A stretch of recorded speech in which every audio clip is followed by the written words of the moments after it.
You're in the Paracast, the gold standard of paranormal radio. And now, here's Gene Steinberg. This is going to be a special time. We have a special guest joining us on this year-end episode of the Paracast. He's the guy from Dark Matters Radio, a very frequent and honored presence on the Paracast community forums, the one, the only Don Ecker. Don, welcome back to the show. Well, Gene, thank you very much for the invitation. It's a great pleasure to be here. Meantime, we have a lot of ground to cover. Obviously, there are questions from our audience posted in the Paracast community forums, and also lots of things happening in 2012. Of course, some of those things that happen in the field were not always so pleasant, but we'll get to them. And looking for projections in the paranormal field for 2013. Now, the one thing I want to ask before we go on here, you've had a love-hate relationship with the UFO field, and this is a question also from our forums, and that is, Don Ecker, why do you stick with it? Why do you still participate? Why do you still do radio shows, et cetera, et cetera? Well, the radio show, as I've often stated, is doing radio is a love of mine, and I am not simply geared toward the UFO topic on the radio. Actually, Dark Matters Radio, it gives me an opportunity to explore just about anything, Gene, that strikes my fancy. For example, very recently, we did a program on the 2012 film industry, on movies. What were the best movies? What were in our opinions, what was the worst?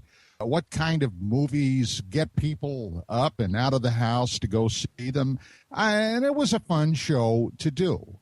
A topic that had basically nothing to do with any aspect of the paranormal. So the radio thing is one thing. Now, if you're talking about the UFO topic, and this is something else that I've maintained for years, I have never lost my interest in the mystery of this.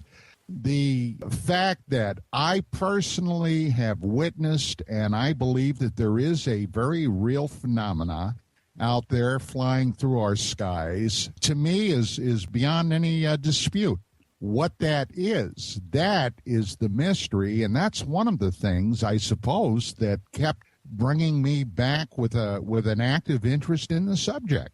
It's one of those things that I don't believe we will ever, quite honestly, solve, but that does not negate the fact that we should continue to investigate it. Well, that's what keeps me getting back into this crazy field. But just to go back to what you said earlier, talking about movies for 2012, and some of them had almost paranormal or sci-fi aspects to them. So I'm going to ask you real quickly, let's do a little cultural stuff here. What are your favorite movies for 2012? Boy, I'll tell you, if we're talking about the movie I consider to be the best that I've seen this year, it would have to be Skyfall, the James Bond movie. I have not seen that yet, and I want to. That was just an outstanding film. It had all the elements that James Bond has always been known for. My watching James Bond goes back to the very first Bond film I saw, which was 1963. So James Bond has always been the top of my list. Now, in the 70s and the 80s, I kind of fell away from it because of the guy portraying Bond, which was Roger Moore. I thought, that when you're talking about James Bond, Roger Moore just didn't do it for me. But this new Bond, Daniel Craig, this guy has got the right level of menace, the right level of gravitas, if you will. And hey, let me tell you, when I watch him on the screen, he is James Bond. You forget Sean Connery then. Oh, absolutely not. But Sean Connery, well, back in the 60s, he was outstanding. He was James Bond. But these days, Sean Connery is a little long in the tooth, couldn't pull it off. And Daniel Craig is the guy. I think he has the combination of a dry sense of humor, the acting chops. We're talking about a guy who's, been nominated for an Academy Award. And that's the thing, too. They get some really good ensemble performers in a James Bond film, Skyfall being the first to gross $1 billion. Let's move to some other films. Okay, some other films. I liked, and a lot of people didn't, I liked Cowboys and Aliens this year. With Daniel Craig. And Harrison Ford. Right. And Olivia Wilde. The gal from House, Olivia Wilde, 13. Right. Now, I got to tell you. She has been in like 1,000 films in the last year. That lady is easy on the eyes, and I'm a guy. Hey, what can I say? She is easy on the eyes. But I very much enjoyed that film for what it was. A popcorn-munching film. You go in for an hour and a half or 2 hours to take yourself away from the real world, munch a little popcorn, maybe drink a soda, and enjoy yourself. And that movie did it all for me. Okay, didn't do well at the box office, but maybe it was a little bit of a hard sell because of the two genres mixed together, the traditional Western and the aliens, the arrival of aliens in the 19th century. It's another film that was taken from graphic novels, kind of like 30 Days of Night a number of years ago. Now, 30 Days of Night in the horror genre is one of those films, granted, it's an acquired taste because there is definitely some graphic violence in that movie, but it did pretty darned well at the box office. But it is another example of graphic novels making the transition. Back in the day, Gene, you and I called them comic books. And, of course, the version of Batman, The Dark Knight. Exactly. Is based on graphic novels. Okay, let's look at one or two more movies, and I'm going to ask Chris if he even goes to the movies anymore and has seen anything. What about the other superhero flicks, starting with The Dark Knight Rises, based on the graphic novel, also the reworking of Spider-Man and the Avengers? What do you think? Well, I'll be very honest, Gene. I didn't see any of those films. I'm not too much into the superhero genre. Now, if they come out with a new action thriller in the Terminator genre, that is one that I got to tell you, I am hooked on that franchise. I was devastated when they knocked the Sarah Connor Chronicles off the Fox network. That, to me, was some really good adult television taken from the film genre. And having Summer Glau as a Terminator. Well, that works too. I don't think she gets enough really good work. I mean, you see her these days, a guest shot on a TV show, like, for example, Alphas, which is kind of like almost an X-Men knockoff with mutants and everything else. Sure. But you don't see her very often. I think she's a pretty decent actress. Not just attractive, but I mean a pretty decent actress, and she's not getting enough work. She was great in Firefly. Yes, that was Joss Whedon film. Of course, he directed The Avengers. Now, I'll tell you this. I saw The Dark Knight Rises. I saw it in the movie theaters. I saw the DVD. I liked it. I think it was very well done. I saw Men in Black 3, and I thought, considering Men in Black 2 was really awful, the third version with Josh Brolin playing a young Tommy Lee Jones, I thought was pretty good. I thought that was pretty well done. I had fun with the Amazing Spider-Man reboot. I thought that was very nicely done. Again, a little darker than the other film. And in 2013, of course, Man of Steel, where they give a very dark interpretation of Superman and his relevance to society. I know Chris is wondering what the heck we're talking about, but I'm sure he's going to chime in the next segment telling you about his favorite flicks. With Gene and Chris, you're in the Paracast.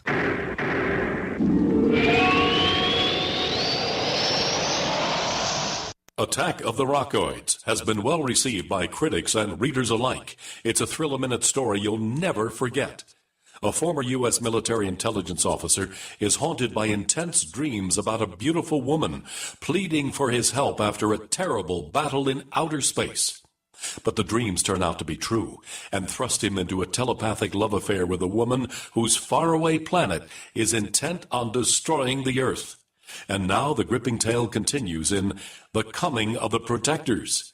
It's the second book of the Rockoids trilogy, a galaxy-spanning adventure that pits our hapless heroes against powerful, fanatical enemies that threaten the lives of freedom-loving beings everywhere. Attack of the Rockoids and The Coming of the Protectors. Classic science fiction at its best, available now. For more details, visit rockoids.com. That's ROCKOIDS.com. Friends, this is Alex Jones for MidasResources.com. For more than 15 years, I have exclusively used Midas Resources for all my precious metal needs. Whether it's bullion or collectibles you're looking for, Midas Resources is simply the best. I own my gold as a hedge against inflation. This Federal Reserve fiat currency could go the way of the Deutschmark and the Weimar Republic anytime. In these historically dangerous times, it makes sense to physically hold gold and silver. Midas already has some of the best deals in the industry. But if you give them a call and mention the radio special, they will give you a list of the day's super specials. Midas brokers are standing by to answer all your questions at 800-686-2237. They also have a lot of informative free literature explaining the opportunities and risk of holding precious metals. They are ready to answer your questions at 800-686-2237. Again, that's 800-686-2237. We all know that Berkey water purification systems are the most trusted name in water filtration. As an authorized Berkey dealer for over 6 years and serving thousands of satisfied customers, the Berkey Guy offers amazing specials for Berkey water filtration systems. The Berkey Light systems include a set of self-sterilizing and recleanable black purification elements that purify water by removing chlorine, pathogenic bacteria, cysts, and parasites to non-detectable levels and remove harmful chemicals such as herbicides and pesticides. Order the Berkey Light system today, complete with 2 black Berkey elements for only $231, and the Berkey Guy will ship your order free of charge. With the purchase of a Berkey Light, the Berkey Guy is also offering a set of fluoride and arsenic filters for only $39.99. That's over 30% off the retail price. Call the Berkey Guy at 1-877-886-3653. That's 1-877-886-3653. Or order online at goberkey.com. That's goberkey.com today. Hello? Congratulations. For what? For losing all that weight. How'd you do it so fast? ASAP. ASAP what? What's that mean? Are you ready to get as skinny as possible, as soon as possible, as simple as possible, and as sexy as possible? I'm listening. Then get with the ASAP program. It's real and it works. No smooth talk, no slick advertising, and no exaggerated claims of success. I've got to know more. Welcome to ASAP, as slim as possible. Whether you have 10, 20, or 50 pounds to lose, ASAP is your weight loss answer. ASAP targets the abnormal fat reserves and makes them available to be burned as fuel and contains no caffeine or hormones. Order ASAP at wholesale prices or join the team to share the business with others. Visit GCNteam.com or call 877-878-4203. GCNteam.com or call 877-878-4203. Lose weight and look great with ASAP, as slim as possible. We'd like to hear from you. If you have a comment or question about the Paracast, send it to news@theparacast.com. That's news@theparacast.com. And don't forget to visit our famous Paracast community forums at forum.theparacast.com. With Gene and Chris is feeling a little under the weather today, so if he doesn't speak very much, we will forgive him. But we have Don Ecker joining us for a 2012 retrospective. We're focusing on culture, pop culture, the movies, things like that. So before I ask Chris about his favorite or not so favorite movies, or if he even goes to the movies or cares, Don, what movies did you see that you thought were real bad? Well, actually, none. I'm very particular about what I do go see. Now, Gene, as you know, I do my radio program, DMR, 5 days a week. So I do not often during the week have a lot of free time when I have shows scheduled to do and the research and everything that I'm conducting. So really the only time that I have been free to, indulge myself a little bit, like going to see a movie, is the weekend. And basically Sundays are generally tied up, especially during football season. And, of course, this year my team, the Steelers, are not doing very well, unfortunately, but that leaves Saturday. So there are right now a bunch of films that I have not yet seen that I still want to see. For example, Lincoln. Now, my wife had the opportunity to go to that, came home just raving about what a wonderful movie that was. And I still haven't seen it. So that's one that's on my must-see list. Another one that I have not yet had the opportunity to see that I want to see is the new version, the reboot of Red Dawn. Now, I saw the original when it came out back in the 80s with Patrick Swayze, Charlie Sheen, and a number of others, and I really want to see this new version to see how it stacks up to the old. What probably will happen, though, I'll have to wait until some of these are in the red box, I'm sure. I'll tell you what, let's move really quickly here into the promise of 2013 before I ask Chris about his movie favorites or not so favorites.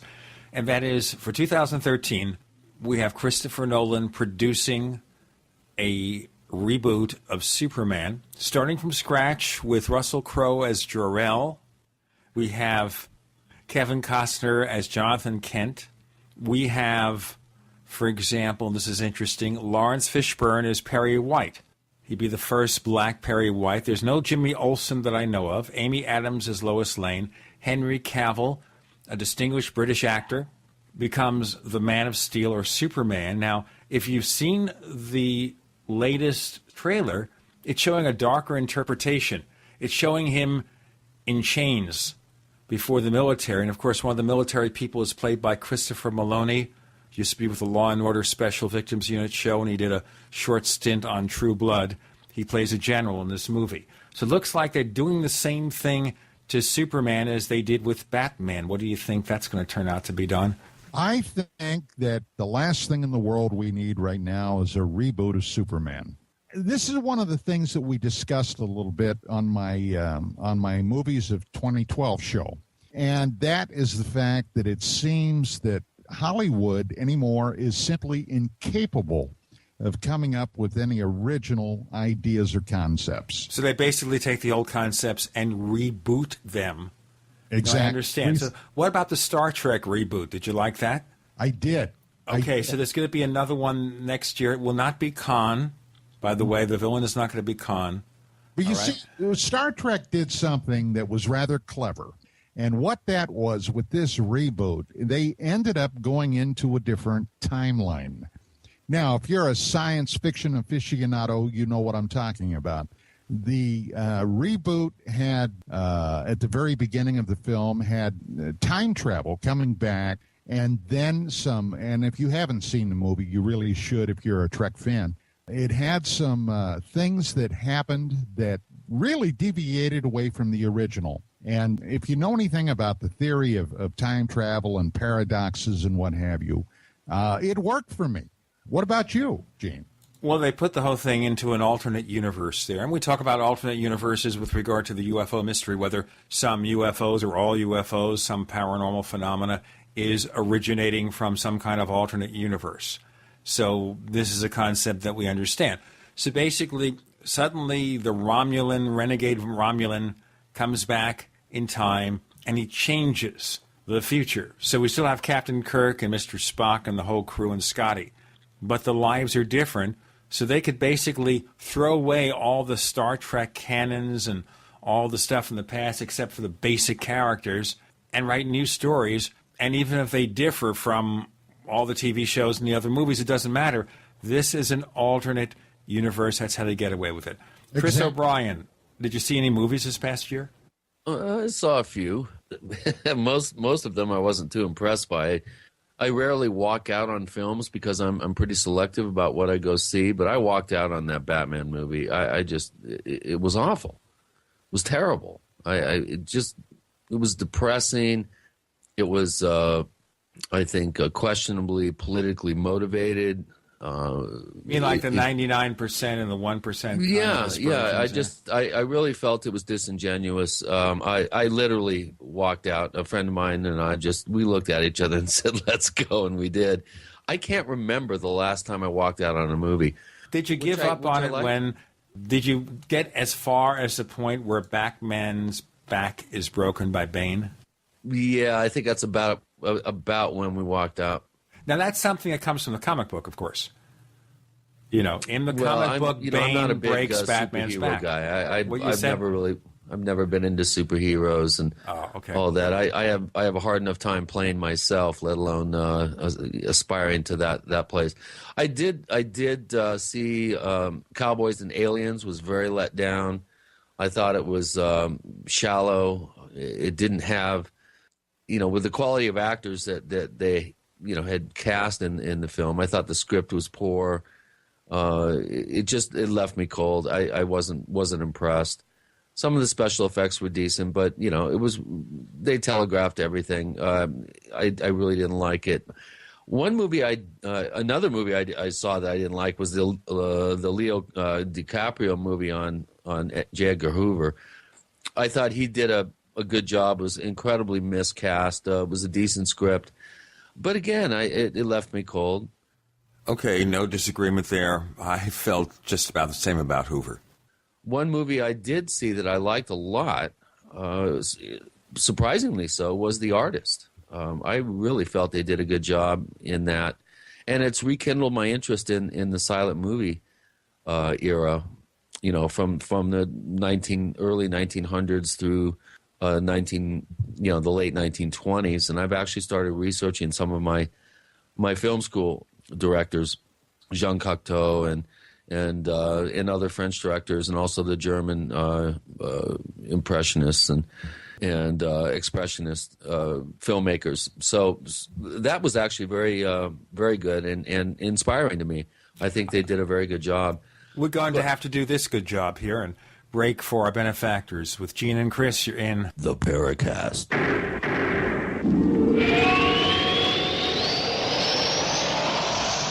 America's #1 source for independent talk radio for over a decade. We are the GCN Radio Network. If you want to get your website online and you need reliable service, first-class service at the lowest possible price, there's only one place to go. Well, DreamHost has a special promotion with our show where they'll offer you unlimited disk space, unlimited bandwidth, one-click web apps such as WordPress, 24/7 support. You can save over $55. You want to know how? Go to dreamhost.com/radio, dreamhost.com/radio. Fate Magazine provides true reports of the strange and unknown. Keep up with the latest on angels and miracles, psychic phenomena, ghosts, UFOs, life after death, and much, much more. To receive your free issue of Fate Magazine, call now at 1-800-728-2730 or visit their website at www.fatemag.com. That's 1-800-728-2730. What are you waiting for? Your fate awaits.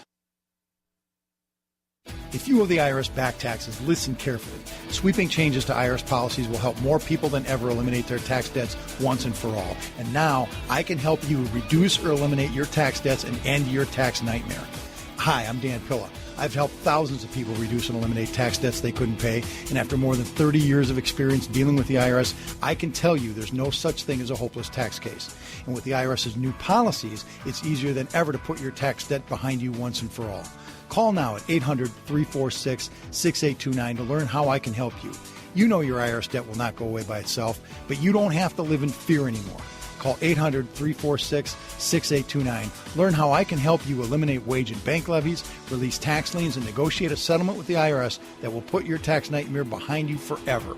Call 800-34-NO-TAX or go to taxhelponline.com. That's taxhelponline.com. You land in Buenos Aires. Then are shuttled to Santa Rosa, where a nicely furnished cabin with all amenities, Wi-Fi, executive food and wine, and laundry service awaits. After a good night's sleep, your adventure begins. You're on a golden stag safari for big game. But it's not Africa, it's Argentina. One-on-one guided hunts for water buffalo, cougar, bighorn rams, wild boar, and the biggest stag deer in South America. All gold medal quality. All the action you can handle. Land Rovers, top rental guns with scopes. All food, beverages, hunting guides, ground transportation included, and more. All more affordable than you can imagine. The adventure of a lifetime starts at goldenstagsafaris.com. The big game hunting ranch. goldenstagsafaris.com. We have witnessed 2 terrible storms in the east, but we are still in the eye of the perfect storm. The most devastating economic condition since the Great Depression, America's worst drought in agricultural history, and now the economic results of the presidential election. This perfect storm is a huge threat to everyone's food supply. I just doubled down and got even more supplies from eFoods Direct, and I recommend you do the same. It's time to get your own supply from eFoods Direct. I know I won't be standing in a bread line trading my freedom for food. I'm taking control of my future, and you're nuts if you don't do the same. Go to efoodsdirect.com/Alex to find the specials. And you can start with a holiday gift pack that's normally $80, now under $50. Remember, I can warn you, but I can't feed you. Call 800-409-5633 or efoodsdirect.com/Alex. Would you rather prepare 6 months too early or 1 day too late? 409-5633 or efoodsdirect.com/Alex. Hi, this is nuclear physicist lecturer Stanton Friedman. You are listening to the Paracast, the gold standard of paranormal radio. A little pop culture to start out our end-of-year session with Gene and Chris talking to Don Ecker of the Dark Matters radio show, because Don, as he indicated in the first segment of the show, doesn't focus just on UFOs and the paranormal, but on pop culture. So you're not a superhero fan, therefore, Chris, you're not anticipating the reboot of Superman in 2013? I think it's a terrible idea. Hollywood, Don, you brought up a really good point. Hollywood is so bereft of new ideas. They're having to recycle, these tried and true sort of hits from the greatest hits from the past. Starsky and Hutch would be the classic example of a film. And the A-Team was also really bad. The A-Team was really bad. But the one I really, really was disappointed with, they did a remake of I Spy. Now, I Spy was a 1960s buddy TV series with Robert Culp and Bill Cosby, and this is the first time that a black actor was placed in a lead heroic role, and he won Emmys for it or was nominated, in a TV series. So they bring Eddie Murphy to be Bill Cosby. And it was a bad comedy. It was so badly done. And I think most of the TV remakes have been awful.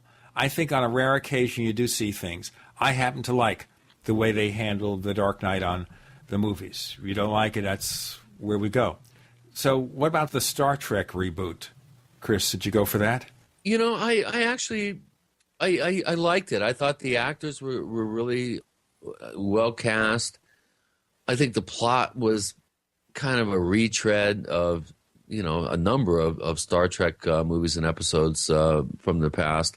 I think it has potential. I think they did, again, the casting was very, very well done. Special effects, obviously, were really, I was very impressed. But they're really going to have to get some good writers. They should get Tracy Torme involved and get Tracy to help develop some script ideas. I think Tracy really would be a really good person to do that. And Don, congratulations on getting Tracy out of retirement. And I understand I spoke with him a couple of weeks back, and he's doing a series of really cool shorts with you. That's really good to see. Tracy, of course, has gone through some health difficulties, and he seems to be bouncing back and has a rekindled interest in the subject of UFOs and the paranormal. And it's good to see him back. Next time you talk to him, give him my best for me. Well, I certainly will. Thank you. Let's look at our own little corner of the world here. Passings in 2012. Of course, Jim Moseley. And I wanted to mention this because we had a Jim Moseley memorial episode with just a handful of the people we would have wanted to have had on the show. But you, Don Ecker, made a pithy comment about Jim Moseley in one of your early appearances, one of our classic moments on the Paracast. Right. Classic Don Ecker moment. So now, looking at the life of Jim Moseley, now that he's no longer with us, how do you look at him now? Well, Jim Moseley is a giant name going back over 50 years in the UFO field. And there's undoubtedly contributions that Moseley made, especially in the earlier years. Moseley had an extremely colorful past. We're all aware of some of the pranks, the hijinks, the hoaxes that Moseley and some of his compatriots pulled, mostly on the gullible UFO public. I think in later years, when Moseley was doing Saucer Smear, undoubtedly there were some high comedic moments that Moseley highlighted in his newspaper or his sheet that he was publishing. Often, except for love donations, what Moseley called his love donations, he sent these things out free. And I think, there was certainly some humor, some good in that. I think, though, that in the last several years, however, Moseley, although he didn't let it go full bore, I think Jim had, if you will, sometimes a mean streak that he let shine through. How so? Well, you and I never actually discussed what it was that caused me to have the feelings that I had for Jim. Why don't you just recap those feelings for those who haven't heard our promotional literature and recordings and those who didn't hear some of your previous appearances on the Paracast? Back in the early 90s, when I had come on board UFO Magazine, which I started writing and researching for UFO Magazine about 1988. And one of the things that I did, coming from a background of law enforcement, I had no doubt in my mind that the UFO phenomenon was absolutely real. Now, what that phenomenon was then and what it is today is certainly open to conjecture. However, the fact that there was something happening in our skies and sometimes on our ground was, for me, there was no argument about that. Now, coming from a law enforcement background, basically what I wanted to do was to treat any case that I researched absolutely no differently than I would have treated any crime that I had ever investigated. And my wife, who was the founder and publisher of UFO Magazine, came from a journalist background. So when we were talking about this, and certainly with all the hijinks and the crapola that often flowed from the UFO field, we decided to go and do this simply as journalistically as we could do it. The things that we could prove, we certainly offered the proof. The things that were questionable, we pointed out that was questionable. And taking that stance, Gene and Chris, I felt could also be applied to the people in the field. Now, there were then, and just like there are today, there are a lot of extremely questionable people in the UFO field. And at that time, there was a number of people that were making a great splash in the UFO arena that were coming out with some astounding assertions. And one of those people was a guy by the name of Milton William Cooper. Now, Cooper, a name that is fairly familiar even today, 10 or 11 years after he was killed in a shootout with police. Cooper was quite a character. Volatile, combustible, grandiose, somebody that often would attend these conferences, giving presentations. He was quite a drinker. And to make a long story short, the guy was poisoned. And I ended up doing a rather extensive expose on him. Now, that certainly lit him up. And he immediately went after myself, after the magazine, after my wife. And the guy was just pure scum, okay? Now, Mosley always being somebody that wanted to get out there and have a little fun with the topic, basically solicited these feuds in his publication, Saucer Smear. He wanted to keep them going. Exactly. He was a pot stirrer.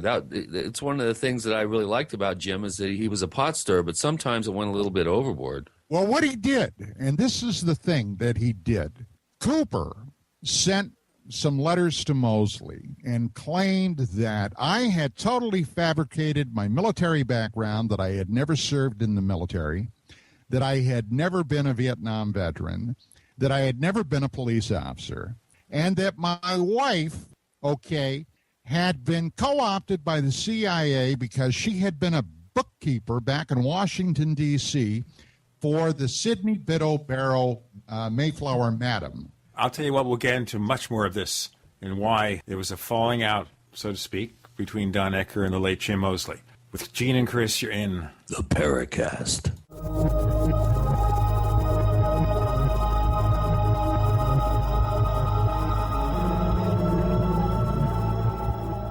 Are you tired of searching for great talk radio? Something more important. Search no more. We are the GCN Radio Network.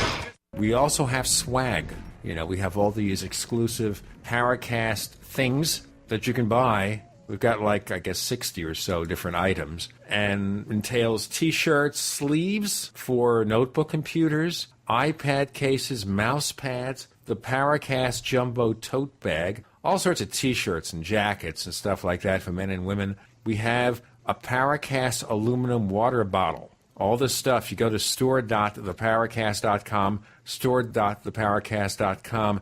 What makes it special is that the items are the best quality, great T-shirts, fabrics, and they have our official logo on them. That's what makes them special, in multiple sizes and colors. We even have stuff for children. Stuff for women, stuff for men. We have all sorts of sizes, like small up to X large. A lot of good stuff. That's the swag from the Paracast. You go to store.theparacast.com. Stop by and take a shopping tour. If you're considering a water filter, have you heard about Aquapail? Aquapail from freezedryguy.com has huge advantages over many other water filters. American-made Aquapail units are designed and engineered to not just filter contaminated water, but capture or kill all bacteria and viruses to non-detectable levels. Aquapail has the fastest flow rate of any other water filter on the market, filtering a gallon of contaminated water in about 5 minutes. That's water when you need it, now. Get the world's fastest, safest, and most reliable gravity-fed portable water treatment system for surface, well, and wastewater sources. Aquapail. Available in 4 sizes starting at only $100. And all orders to the lower 48 ship free. Call 866-404-3663 or go to freezedryguy.com. That's 866-404-3663 or freezedryguy.com. 100% veteran owned. The Freeze Dry Guy.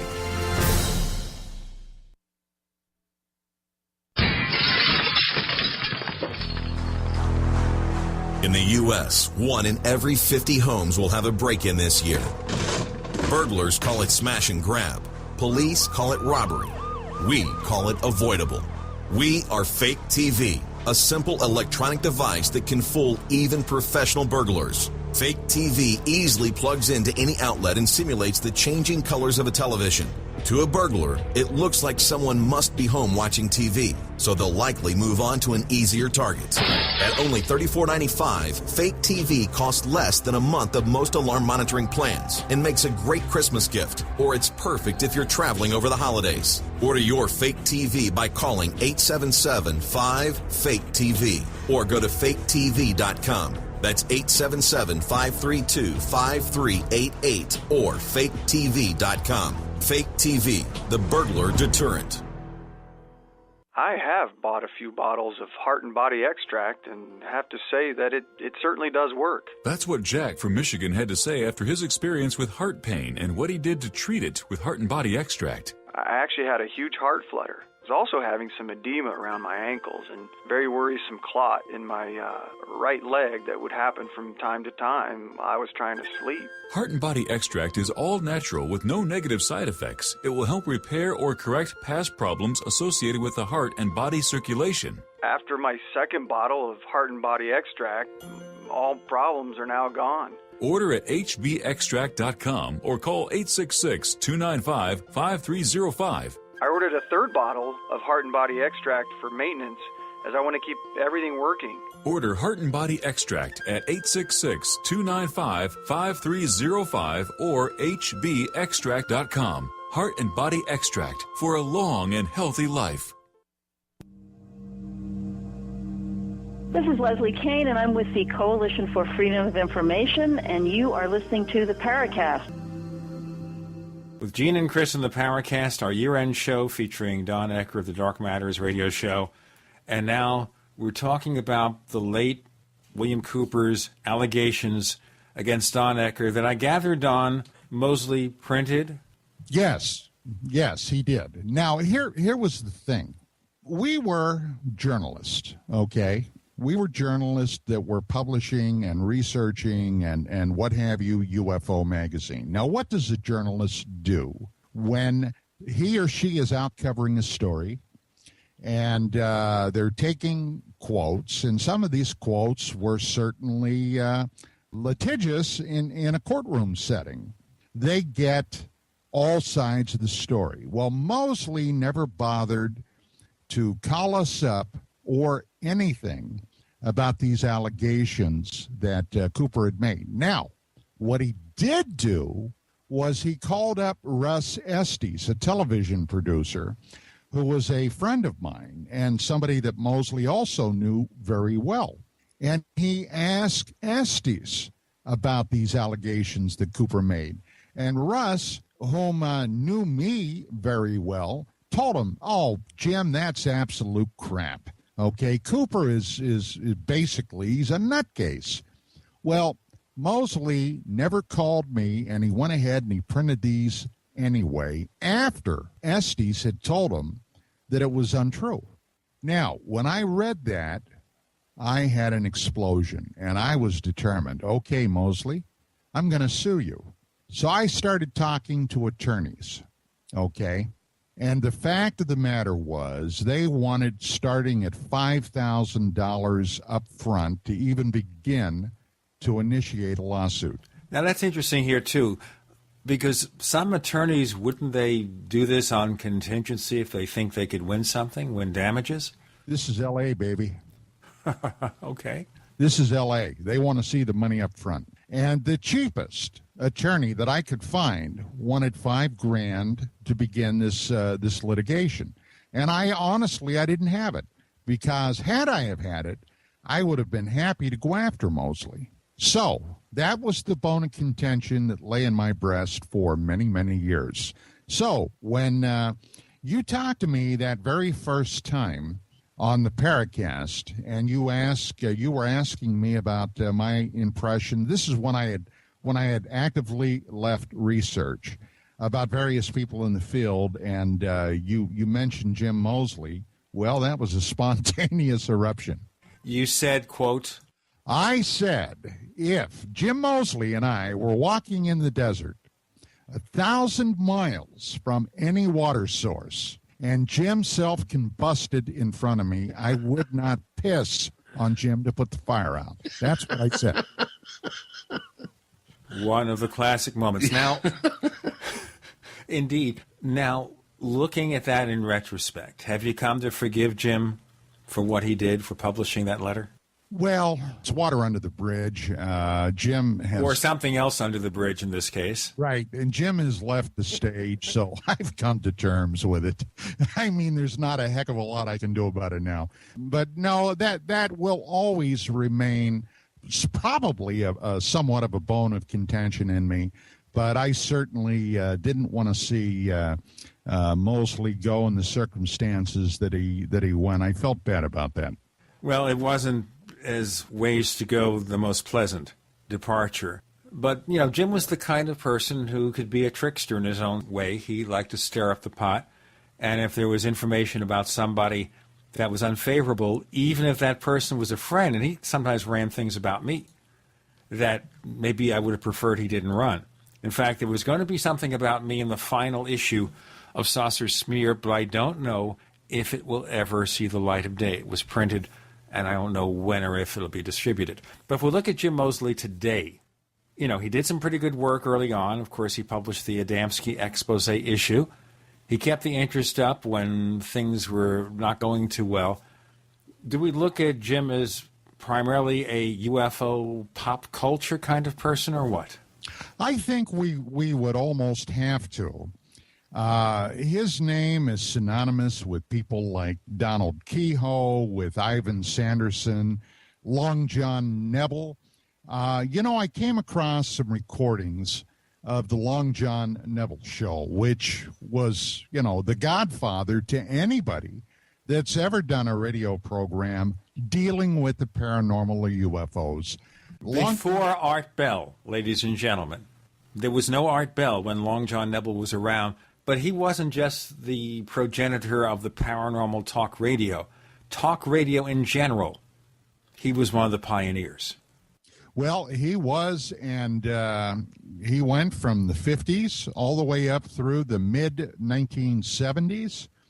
At one point was the powerhouse radio program overnight in New York City, or coming out of New York City. Had a number of extraordinary coups on his radio show. And, you know, Mosley was often a guest on that program, or sitting in a panel of quote-unquote experts that Long John would talk to. So, yeah, there were some absolutely fascinating broadcasts that I was able to hear from that time period. Maybe we should segue away from Jim Mosley into other people who have passed on recently. Lucius Farish. A guy that did a tremendous service for the UFO, especially the research people within the field of UFO research. Lucius, for years, had collected and then distributed, often from totally obscure sources, news stories from literally around the globe. And not only that, which when we were publishing UFO Magazine, we were on his list. We traded out his news service for UFO. But he also held conferences down in his neck of the woods. Eureka Springs. Springs. Yeah, go ahead, Chris. Yeah, the Ozarks Eureka Springs conference, out of all the conferences I've been to in the last 20 years, I learned more and met more quality, you know, just tough-nosed, hard-assed researchers and investigators at that conference and any other serial conference that I ever went to. And, you know, Lou did a very good job, I think, in giving a platform for people that were up and coming in the field. The first conference I ever spoke at was the Eureka Springs conference in 1994. And I was a nobody, but I was sitting on an incredible amount of data that I had researched and compiled, and was in the midst of a pretty impressive sighting wave in the San Luis Valley. And on Sundays, you know, the conference ran several days, but on Sundays, he would have a rapid-fire 20-minute segment per speaker kind of program. And, you know, it was much to Lou's credit. I think he made sure that I was involved anytime I was there, and I think he was a real unsung hero in the field. I'm just wondering to myself, who do we have in the field today that's going to replace someone like a Lou Ferrish or a Jim Moseley or some of that, that sort of the younger brothers of the old guard that are now passing on. And this is a real, I think this continuity issue within the field of ufology is really important. And not enough people are talking about it and really scratching their heads and coming up with some ways to keep the momentum going. And Lou to me was a real unsung hero. That UFO news clipping service that he had was invaluable. And prior to the internet, that was our internet for UFOs. And I look forward to that coming every month and really kind of keeping a pulse on sighting events, people out there investigating and how the media at least was handling this subject. So I digress and continue. Yeah, that you're absolutely correct. And today, looking at what is around, and it's mostly internet-based, and at best, most of it is highly questionable. I think that research, especially in the field of unidentified flying objects, has, to coin a current phrase, gone over the cliff. Before we go over the cliff on the show, and by the way, there definitely will not be any cliff notes of this episode. We want you to hear every single second of it. With Gene and Chris, you're in the Paracast.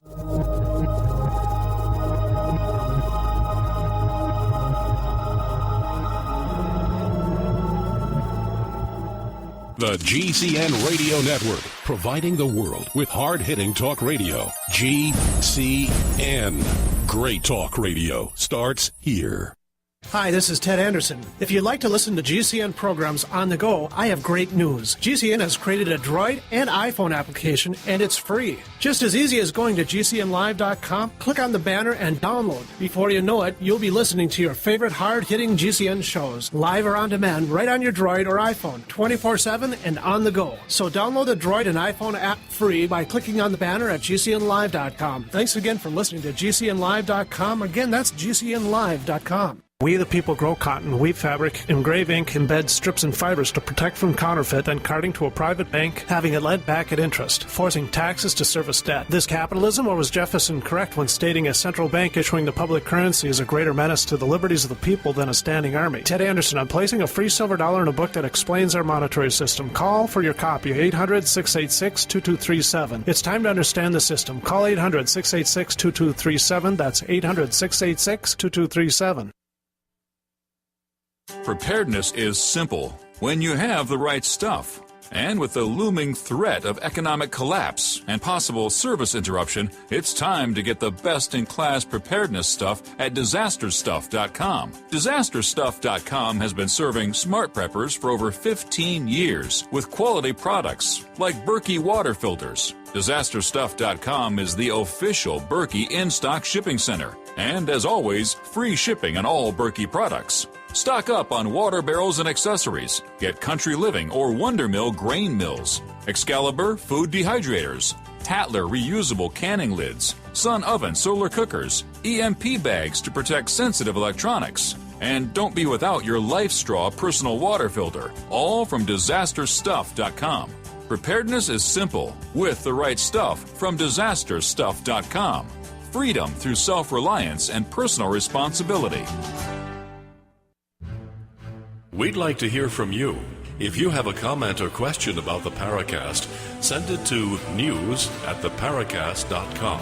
That's news@theparacast.com. And don't forget to visit our famous Paracast community forums at forum.theparacast.com. With Gene and Chris on the Paracast, we're remembering 2012, some of the passings of 2012, and also looking at some of the perspectives of Don Ecker, who's been in the field for a long, long time. We talked about Lou Ferrish, who did a lot of good work in just letting people know what was going on.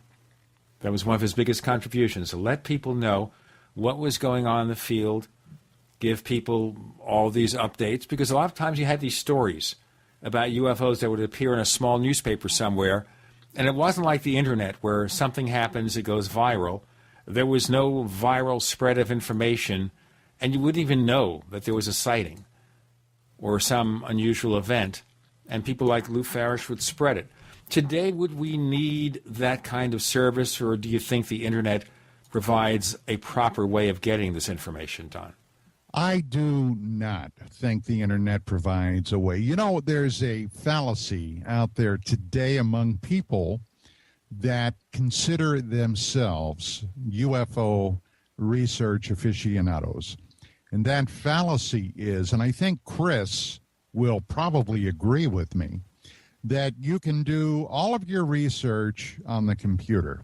Now, sorry to disabuse you of that notion, but if you're serious about this, and it's like anything else, you've really got to get out there, you've got to dig in, you've got to talk to people, you've got to talk to experts, et cetera, et cetera.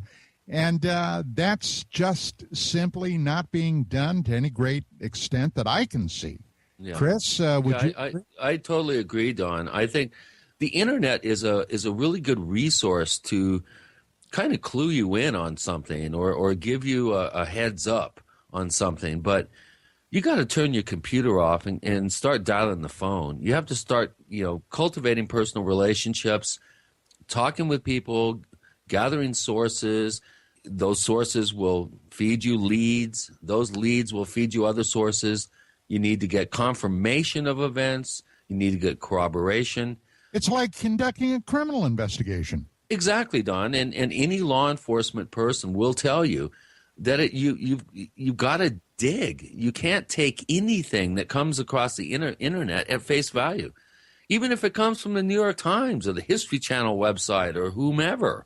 It doesn't matter. You have to get corroboration and some sort of, you have to dig. You have to come up with more sources to support, an extraordinary claim. One thing we don't have in the news field as much as we used to is investigative journalism and fact-checking. Hell, we don't have anything. Right. At one time we had whole departments at a newspaper that would do the fact-checking, that would do the investigative reporting. Now when we have fact-checking, it's restricted to a handful of people who do it with regard to political claims. So, for the example, the Washington Post says, okay, that claim from this politician, it's got 3 Pinocchios or 4 Pinocchios, depending on the extent of the lie. I thought that would have a response. Yeah, well, you're right. Newsweek just announced they're not going to have a print issue anymore. If you're a subscriber to Newsweek, you got to read them online. That's not so bad, not having a print edition. We understand print is going by the wayside, though I'm disappointed over that. I think part of the issue here is that you don't have a staff to really edit the pieces, make sure a story before it goes out is properly, carefully checked. Well, we live in an age right now of decreasing revenues from any number of sources, and news departments especially, because of the bottom line, have been hard hit. And like television, news broadcast, and news departments, print news departments and the bottom line, which go hand in hand, have been cutting back. Back in the 60s, and you guys will remember this, back in the 60s, for example, all 3 major networks had extensive foreign news services reporters that traveled the world. They had news bureaus in places like Moscow and in Berlin, in Germany, and in France, in England. Because if a story broke, the reporters were there to cover it. Well, no more. They don't have that anymore. Well, what we have now is a consolidation of ownership of media outlets, so that it's become this, you have a choice of 3 or 4 sources to go to, and back in the day, as you were pointing out, Don, you had a multiple amount of resources in terms of research material to pull from. Now everything is being consolidated, and with consolidation comes control, spin, and those things that Fox News is really good at doing. You know, one of the things also, Chris, is the fact that these days they expect the news division of a TV station or network to make a profit. You know, in the old days, the profits didn't matter. Now it has to make a profit in the same way as a reality show or NCIS, a drama. If it doesn't show a profit, they don't like it. And therefore, they will manipulate the network, especially cable TV and cable TV news, to become entertainment centers. They promise to deliver the news, but what they're really doing is delivering something for the maximum ratings and the maximum advertising income. Absolutely. And not only that, but you have this whole kind of reliance in the political realm of poll data and you know, these test groups where you spin your particular message to a group of potential voters, and then based on their response, you then spin your material. And everything is becoming so homogenized and so bottom line oriented that I think we're really turning into a society of approximation. You know, everybody's trying to homogenize everything down to where it's palatable for most people to understand or even, you know, listen to. What do you think about that, Don? Do you see a watering down of culture here in this regard? There's a watering down of practically everything. Back in the day when I was doing, my earlier radio broadcast, and even at the very beginning of Dark Matters Radio, which took place around 2004, often during that time period, I was still broadcasting with film and television star Dwight Schultz. And Schultz had a very clever take on his views on how the media was evolving or devolving, depending upon your point of view. And by the way, let's mention here the fact that he's a very smart guy, Dwight Schultz, but you all have to know him from the A-Team, and also he was in Star Trek Next Generation. Oh, yeah, and Voyager. Sure. Well, Schultz said that news reporters now no longer give the news, they give their views. And basically, the spin that is often put on any story is it's pretty evident that is what is happening. For example, right now as we do this broadcast, one of the hottest political potatoes that's on the boiler is the question of gun control, firearms. Now, I don't know, and if you try to talk about this particular topic and you're trying to be factual, you're trying to be logical, you run into basically a wall of emotion. And the wall of emotion is often spun, particularly by the media sources and by political sources that have a particular agenda when it comes to questions of the Second Amendment and questions of gun control. And we'll go into more of that debate, gun control and more, with Gene and Chris talking to Don Ecker. You're in the Paracast.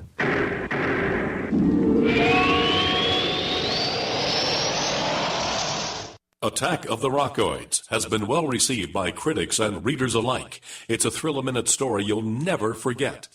A former U.S. military intelligence officer is haunted by intense dreams about a beautiful woman pleading for his help after a terrible battle in outer space. But the dreams turn out to be true and thrust him into a telepathic love affair with a woman whose faraway planet is intent on destroying the Earth. And now the gripping tale continues in The Coming of the Protectors. It's the second book of the Rockoids trilogy, a galaxy-spanning adventure that pits our hapless heroes against powerful, fanatical enemies that threaten the lives of freedom-loving beings everywhere. Attack of the Rockoids and The Coming of the Protectors, classic science fiction at its best, available now. For more details, visit rockoids.com. That's ROCKOIDS.com. Have you ever felt like the United States government knows way too much about your financial affairs? I continue to hear stories about property seizures, frozen bank accounts, confiscation of stocks and bonds. It makes me wonder if the U.S. citizen will ever again have the right to life, liberty, and the pursuit of happiness.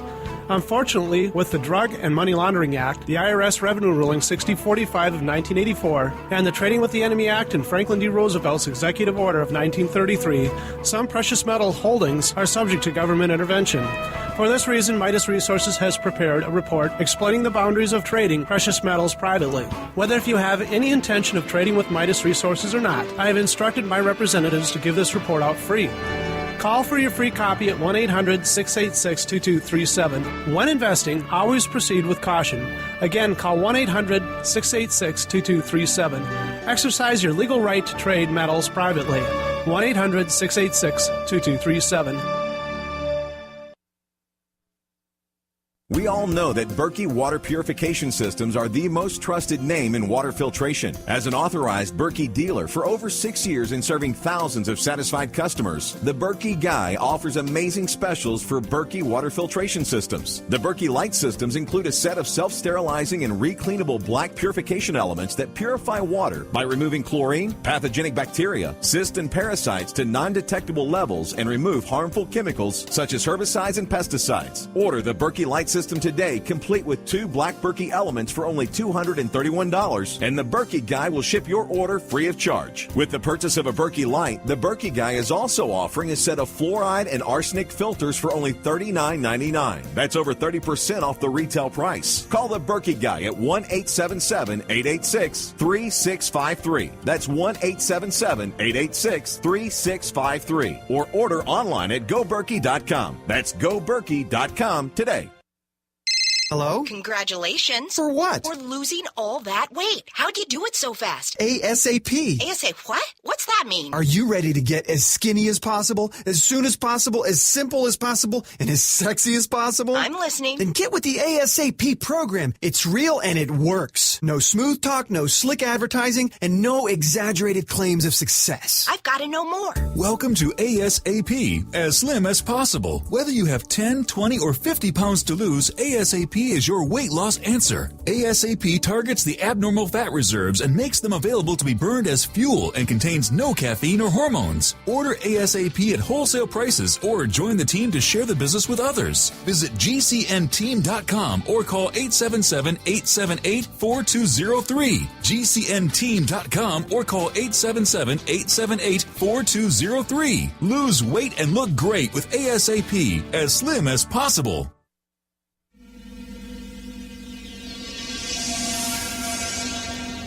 This is Hilly Rose, and I hope that you do listen to the Paracast because you will learn a great deal about the paranormal.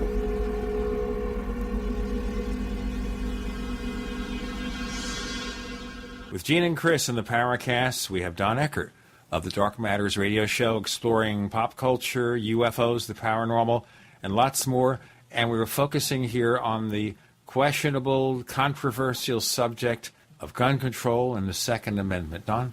Well, actually, what we were talking about was the media, and I was using the topic of gun control and the Second Amendment as an example. Let's face it, when you're looking at the facts, this nation was originally founded as a result of the Crown, the British Crown, attempting to disarm American citizens at Lexington and Concord in April of 1775.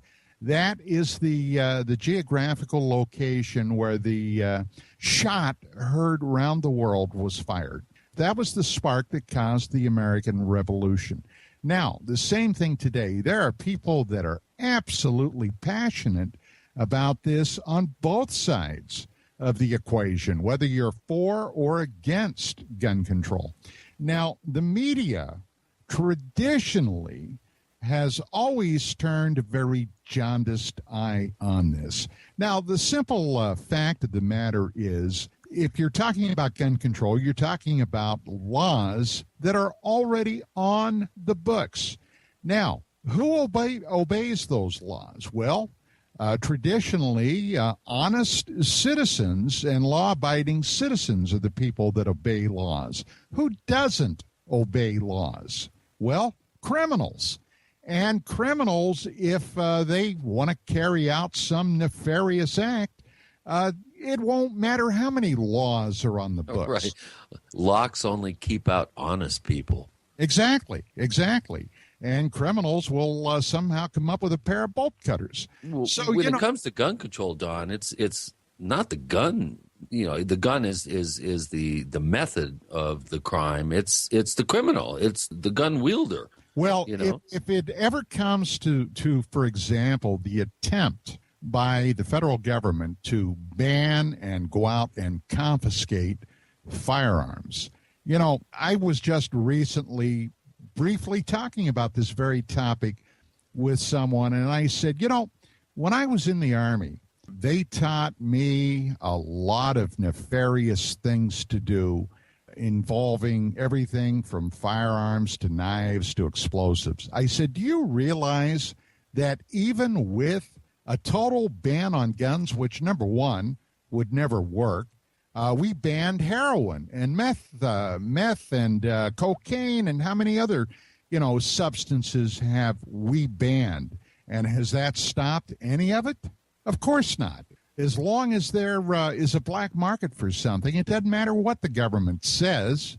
People will find a way to get around it and get whatever it is they want. So I was telling this guy, I said, do you realize that in a matter of, an hour at most, I could manufacture for my own use a perfectly serviceable firearm? It would be a single shot, but if I wanted to have a gun and I couldn't get one through lawful or legal means, I could make myself one.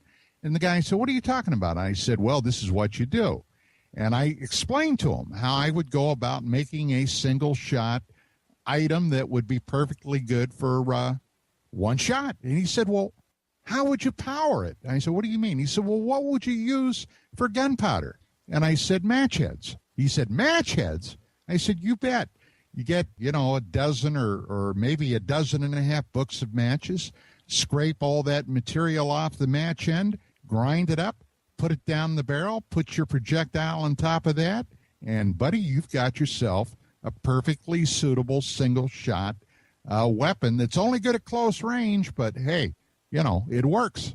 I guess what I'm trying to point out is that these bans are simply a patina to feel good, because in practicality, they don't do a damn bit of good for anybody. What about some limited regulation, though, in terms of licensing, checking people for criminal records, stuff like that? Let me ask you a question. Right now, today, if we're talking about this subject of gun control, what are two of the most violent cities in the United States where if you go, there's an excellent possibility that if you go into the wrong part of town, you're going to end up dead? Washington, D.C. is right up the top of the list. Chicago, Illinois, and Washington, D.C. Which have, by the way, some of the most stringent gun controls anywhere. Exactly. Well, maybe that's also a matter of striking a balance. With anything, you have to strike a balance. Like, for example, a couple of states have now allowed recreational use, I guess, of marijuana. And anything that's done with proper controls and responsible controls can work. Certainly kids shouldn't be smoking marijuana any more than they should be drinking alcohol. But if you have proper controls over adults consuming marijuana, not driving under the influence, because that's a crime no matter what and you can endanger people, that would be responsible. It's where things are irresponsible that we run into problems. Or they try too hard, they just tempt people. Well, sure. And California was one of these states that led the way on that with the medicinal use of marijuana. And when the California legislature passed those laws, especially here in the Los Angeles area, pot shops sprang up everywhere. Now, it was a joke trying to limit this strictly to medicinal purposes, because anybody could basically go, and it was easy to find out which doctors would give you a pot card. Any doctor can give you a pot card, and then you can go out and buy pot legally and use it for whatever purposes you wish. So, you know, the whole thing about pot is another example of trying to ban a substance that the public didn't agree with, and today's laws prove that point. In more and more states, I believe, before it's all said and done, states like, well, Oregon, Washington State, Colorado now, you can legally, under circumstances, you can legally buy it. So I think the trend has been set with that question.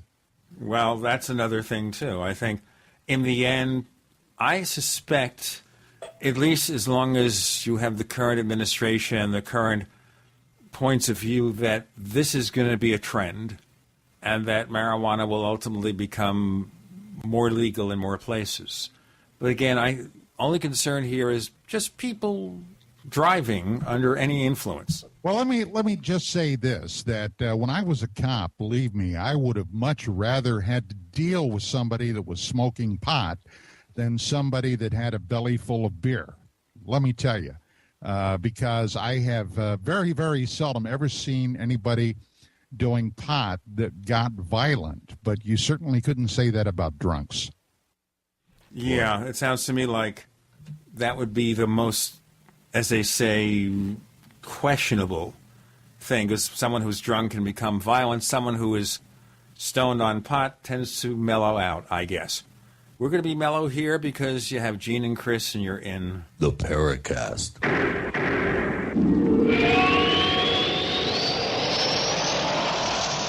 America's #1 source for independent talk radio for over a decade. We are the GCN Radio Network. Graphic Converter is the image manipulation tool for the rest of us. It does not use any database. You get full control of all your files. Want to view the images of a folder? Drag it into Graphic Converter and a powerful browser opens up to show your image files. You could use it for slideshows. You could use it to import images from digital cameras or from scanners. Need to do some image editing? You can do that too in Graphic Converter. Also print catalogs. Convert from so many formats I can't even list them. Download now to see if Graphic Converter is good for you, like 1.5 million other users. Guess what? You could save money when you buy Graphic Converter. Use the coupon code NIGHTOWL. Use the coupon code NIGHTOWL to get a special price for Graphic Converter. Go to lemkesoft.com. That's LEMKEsoft.com. Lemkesoft.com. LEMKEsoft.com. You land in Buenos Aires, then are shuttled to Santa Rosa, where a nicely furnished cabin with all amenities, Wi-Fi, executive food and wine, and laundry service awaits. After a good night's sleep, your adventure begins. You're on a golden stag safari for big game. But it's not Africa, it's Argentina. One-on-one guided hunts for water buffalo, cougar, bighorn rams, wild boar, and the biggest stag deer in South America. All gold medal quality. All the action you can handle. Land Rovers, top rental guns with scopes. All food, beverages, hunting guides, ground transportation included, and more. All more affordable than you can imagine. The adventure of a lifetime starts at goldenstagsafaris.com. The big game hunting ranch. goldenstagsafaris.com. Would it save you time to get the best quality water filters and the best quality storable foods from one company? You bet it would, and now you can at BigBerkeyWaterFilters.com. Big Berkey Water Filter products and great tasting, long-lasting, storable Wise foods are both now available on one website, BigBerkeyWaterFilters.com. Wise foods, ready-to-eat meals are packed in airtight nitrogen pouches and come with a 25-year shelf life. Big Berkey water filters are powerful enough to purify treated, untreated, or even stagnant pond water. Combine Berkey water filters with Wise foods foods for an unbeatable preparedness combination. Get free shipping on every order over $50. And GCN listeners receive 5% off all ceramic filter systems. Visit Big, BERKEY, waterfilters.com or call 877-99-BERKEY. That's 877-99-BERKEY. Or go to BigBerkeyWaterFilters.com. Who wants to be disease-free, full of energy, and vibrant health? 2 reasons you may feel constantly tired and run down could be that your body's acid level is high and your pH level is low. How does acid enter your body? A cup of coffee, a sandwich, tap water, stress, and cell phones. Plus, your own body produces acid on a regular basis. AlkaVision Plasma pH drops alkalize the water you drink and raise your pH level. They promote more oxygen in your system, higher energy potential, and many other documented health benefits. And studies show viruses, bacteria, and toxins cannot survive in an alkaline high pH environment. AlkaVision Plasma pH Drops is the least expensive and the best pH level product you can buy. Order AlkaVision Plasma pH Drops for just $29.95 at alkavision.com, spelled ALKA vision.com, or call 800-518-7615. That's 800-518-7615. Alkalize your body, supercharge your health with pH Drops from alkavision.com. Hi, this is Nick Pope. You're listening to the Paracast. We have the not-so-mellow curmudgeon himself, Don Ecker. Aw, is that fair, Gene? Hey, listen, That's great. It's one of the things that your audience and Gene and I really love about you is, boy, it's straight talk with Don Ecker. Yeah, well, there's only one way to give it, and the question... Yeah, and you want to I aspire towards that, believe me. Don Ecker's Straight Talk Express. Yeah, me and John McCain. What can I tell you? So, anyway, guys, you fellows have had some real coups this year with the Paracast. And where do you see that? Let me turn the tables on both of you right now. Where do you see that heading? Down the road. We're in trouble now. He's asking us questions.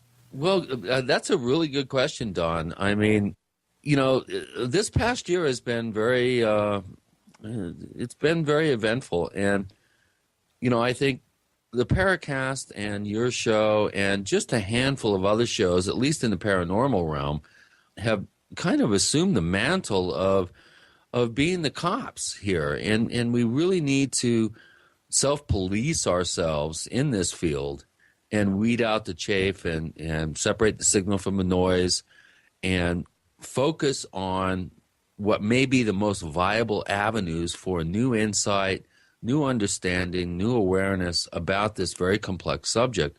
And it's a tough job. Unfortunately, there's not many podcasts out there that are doing it, although there are some, and we can cite them. But you're right, Don. This is, it's a brave new world out there with the internet. A lot of people are being programmed by a lot of BS as far as I'm concerned. Well, yeah, that's always the problem. But let me ask you a question. Let me do a follow-up, if you will. What you just said about being the police of the paranormal was something I felt we were trying to do in UFO Magazine over 20 years ago. Now, here's the question. Ultimately, does it do any good? And, God knows that on my show, I've proceeded down that line. The Paracast often has proceeded down that line. There are a number of classic episodes on the Paracast, especially a number of years ago, that are somewhat famous today with Gene and when David Biedny also co-hosted on there, where you guys went after some people that had literal meltdowns on the show. People like Stephen Greer, people like the guy from the Disclosure Movement, and even criminals and thieves that you brought on. We shall remain nameless, right? His name was Bill Nell. But I was about to say the death knell on his future appearances on the Paracast because he hung up on us. And Steve Bassett in terms of Disclosure, but yeah, he had a pretty major meltdown too. He got really uppity with us. But you see, this is my point. Regardless of how many times you have done that or that I have done that, these guys continue marching down the path, And there are still people out there that are willing to follow them, regardless of how many times they've been exposed. So what good does it do, I guess, is my point. I think if we don't do it and you don't do it and it doesn't get done, then a lot of people out there will continue to express unproven claims. And people will accept it because there's no contrary point of view. A lot of shows they just sit back and they let people make all the exaggerated claims. Well, it's entertainment. And they pander to their listeners, and they regard it as a source of entertainment, and that's how they make their paycheck. Well, an example. Now, often it will also depend upon the host, if you will, and something that I've pointed out several times. Back in the heyday of late-night talk radio with Art Bell. Now, there's no doubt, I don't think, in anyone's mind that ever heard Bell or even appeared on Coast to Coast, either as a caller or a guest with Art Bell, that he was a master showman. He learned from Long John Nebel.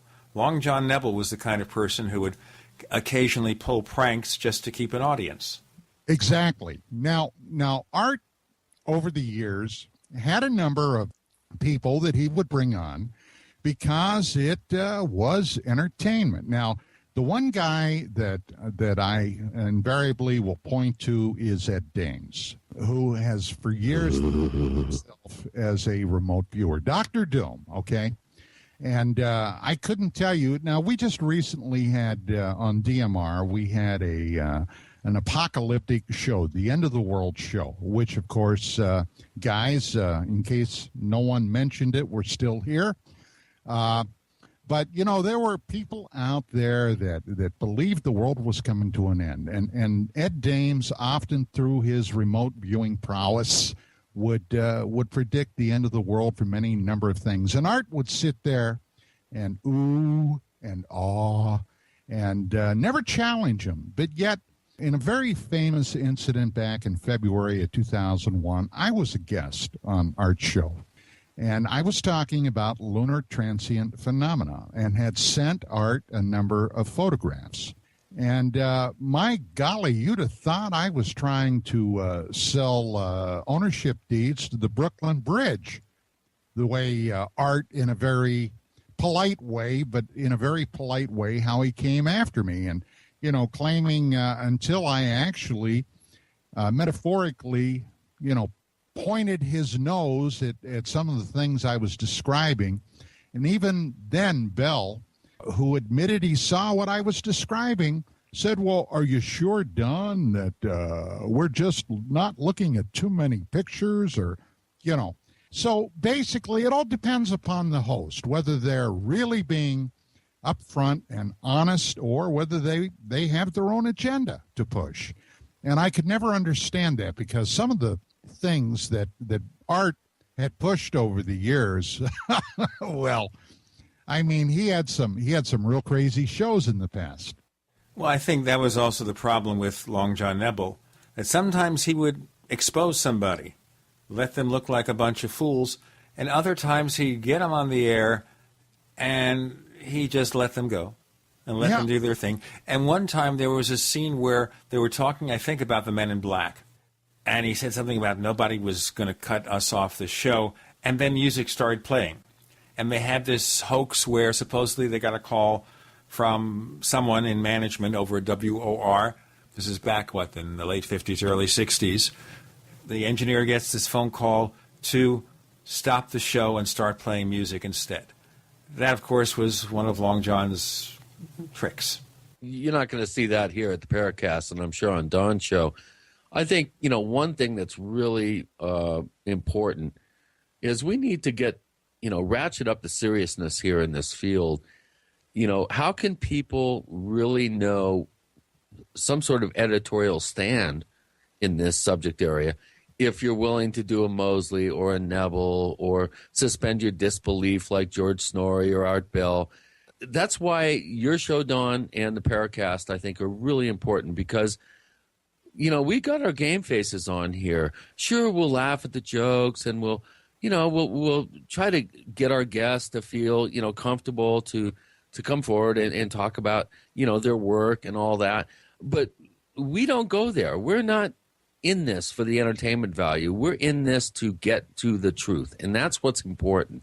And one of the things that I think that my predecessor here at the Paracast, Eugene, and those first 2.5, 3 years, what we did was we actually put the fear of God in anybody that might have some sort of wobble in their force. And so it's very difficult for us now to get those guests on the air that we really want to, put the fire under their feet. Before someone puts the fire at our feet. With Gene and Chris, you're in the Paracast.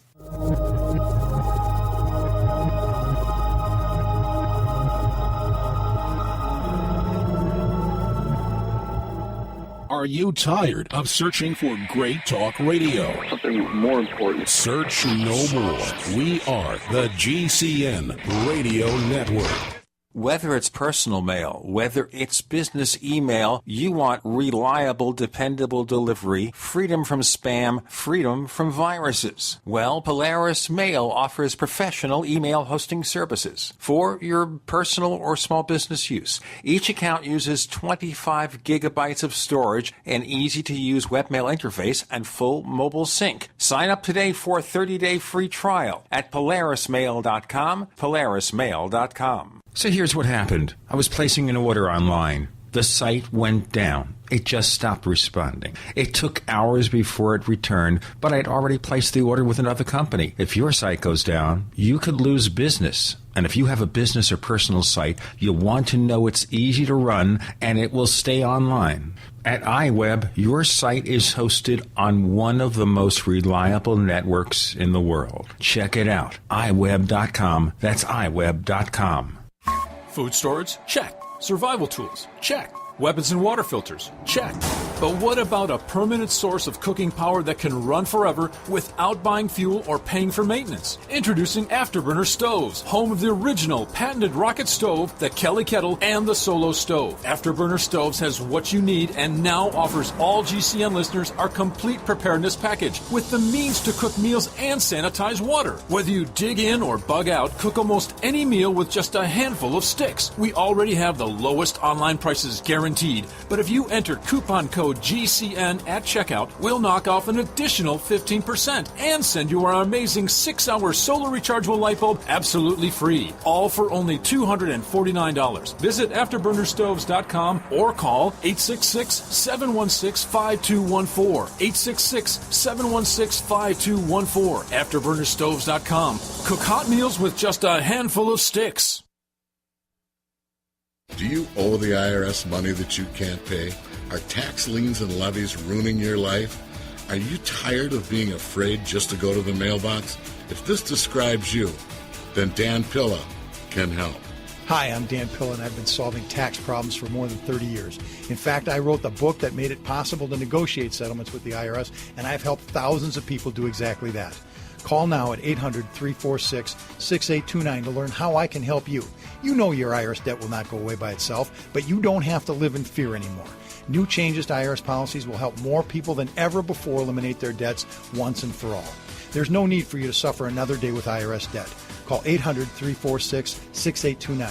I can help you eliminate wage and bank levies, release tax liens, and negotiate a settlement with the IRS that will put your tax nightmare behind you forever. Call 800-34-NO-TAX or go to my website, taxhelponline.com. That's taxhelponline.com.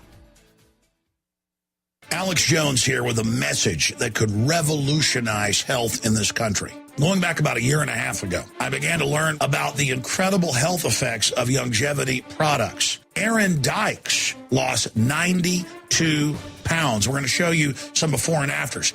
Aaron, break down what happened, your story. I've worked really hard with diet and exercise to try to lose weight, but I just didn't get the results. It just didn't happen. Then I saw what you were doing with InfoWarsTeam.com.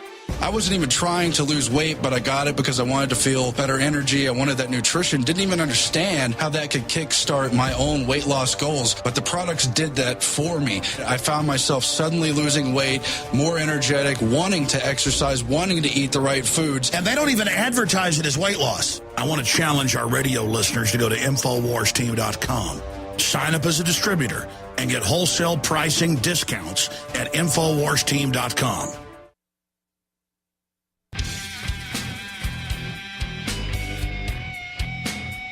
This is Kurt Sutherland, the author of UFO Mysteries, and you're listening to the Paracast.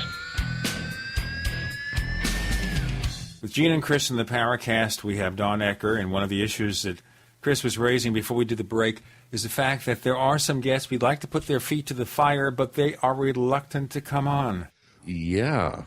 Whitley Strieber, come on down. Andrew Basiago, come on down. Shall I keep naming names, Gene? Don, what do you think? Yeah, I was going to name a few names. I tried desperately to get Dick Hoagland to come on DMR because, quite frankly, I have a number of questions that I would like to put to Richard.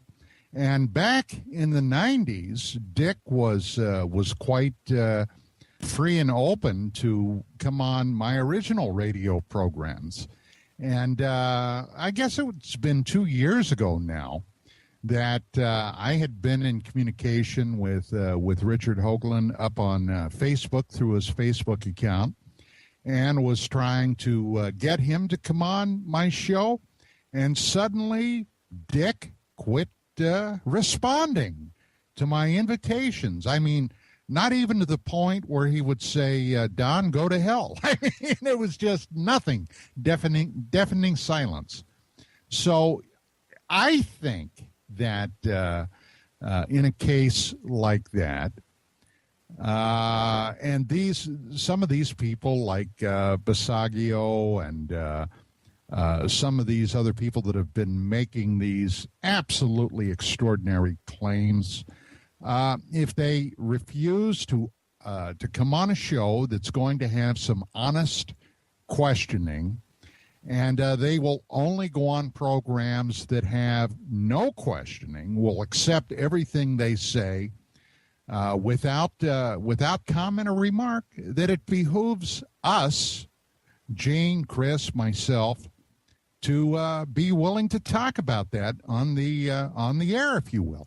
Well, here's one of the things, too, and that is, on a rare occasion, we get criticisms from listeners who say, why won't you let the guests talk? Why do you stop them with a question? And, of course, I say, well, that's what we're here for. Yeah. This is not a public forum where, you must expect that somebody is going to come on and just spout whatever it is they're spouting without comment or remark, because then you don't have an honest Q&A, an honest if somebody is telling you that, hey, UFOs are landing twice a week in my backyard, and they're coming out and giving me the secrets to the universe, and here are these secrets.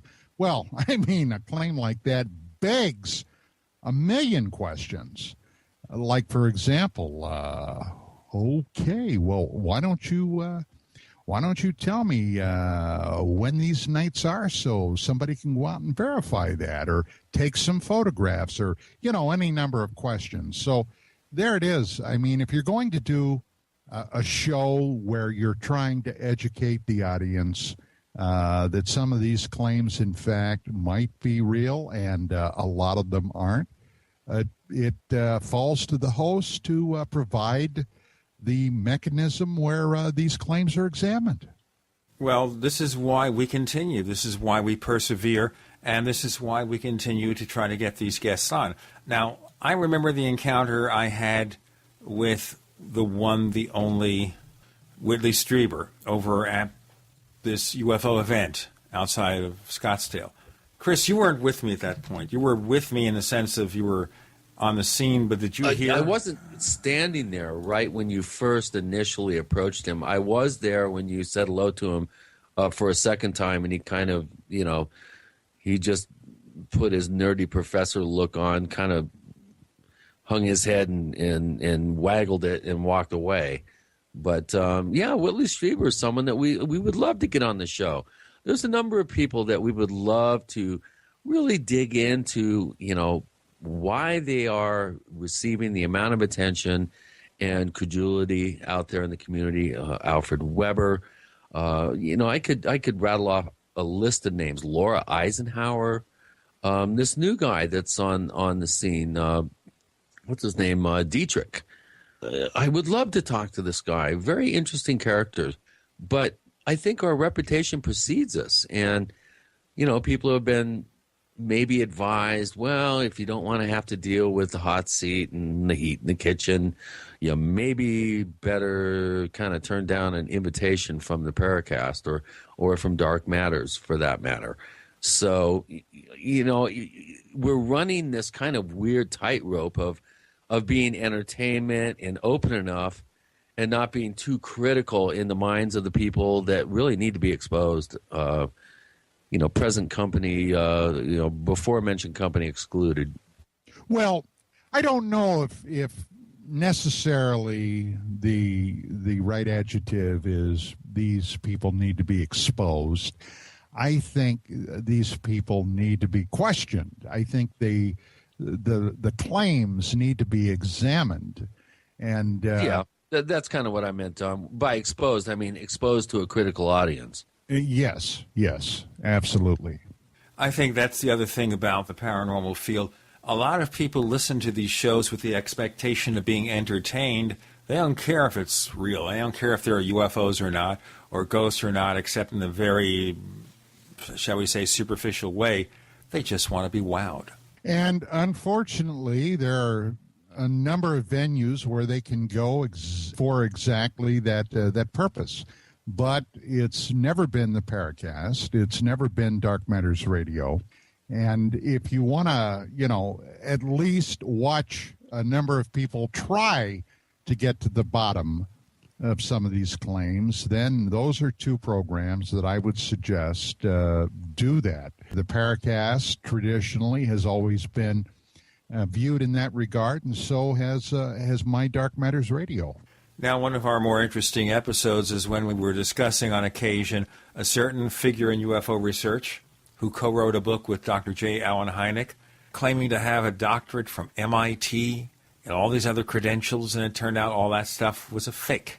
Yes, and that was exposed primarily on the Paracast forums initially. Right. It was exposed by our friendly skeptic, Lance Moody. And I know you looked into it from the standpoint of his possible military background, this particular researcher. Well, I don't know why you're not naming him, Gene. It's Philip at Broadno. Well, I'm just didn't want to give him the free publicity, because some people don't care what you say about them as long as you get their names right and spelled correctly. Well, yeah. Now, this guy had been a guest on my program several times. And it was somebody that, quite frankly, I had known somewhat going back over 20 years. And he is one of the co-authors on one of the classics in the UFO research field back in the 80s that, came out along with Dr. J. Allen Hynek and... Night Siege, but we're still not sure exactly how much involvement Hynek had in that book. There's been some question about that very fact coming up with the revelations of Imbrogno's kind of erroneous statements of his background. Right. Well, he made a point, and at the time, along with a lot of the other information he was throwing out on my program, he made a point of mentioning his military background, being in the American elite Army group, the Special Forces, and serving on across-the-fence missions in Cambodia during the Vietnam War. And it wasn't until Lance Moody came up and had messaged me privately that he had discovered that the claims of Imbrogno about his PhD from MIT were totally erroneous. And, that's when I decided to contact my military contacts to find out if, in fact, Imbrogno had served in Special Forces. Now, here was a guy that went back well over 25 years, was a name that was well known in the field, and had done what previously was thought to be some extremely important work. And, of course, it turned out that his PhD claims were totally bogus. His military claims were totally bogus. And if he's going to prevaricate on those two primary aspects to his biography... Let me sum it up before we do the break. If that's what he's doing, why believe anything he writes about? We have Don Ecker with Gene and Chris. You're in the Paracast.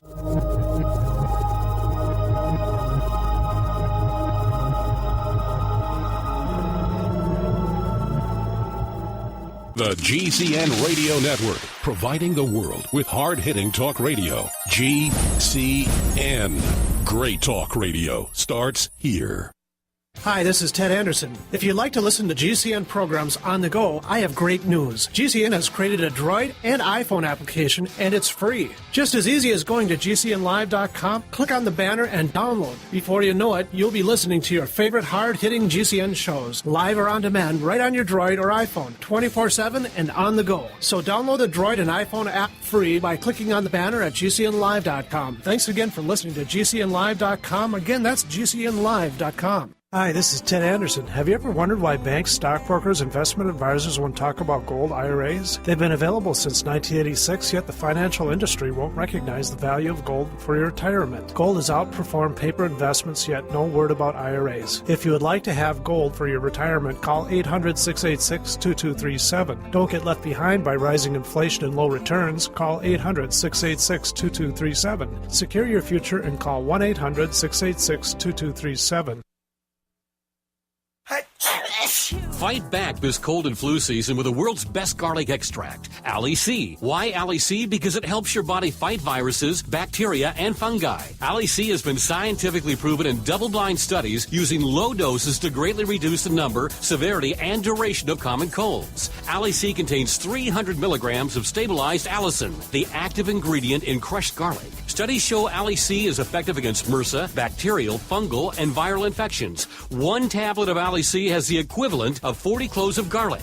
Ali C supports your body's resistance to all types of conditions and can help lower high blood pressure and high cholesterol. So boost your body's resistance to infection with nature's best garlic extract, Ali C. For more information and to order Ali C, call 877-888-7126 or go to garlichealthproducts.com. That's 1-877-888-7126 or go to garlichealthproducts.com for your Ali C today.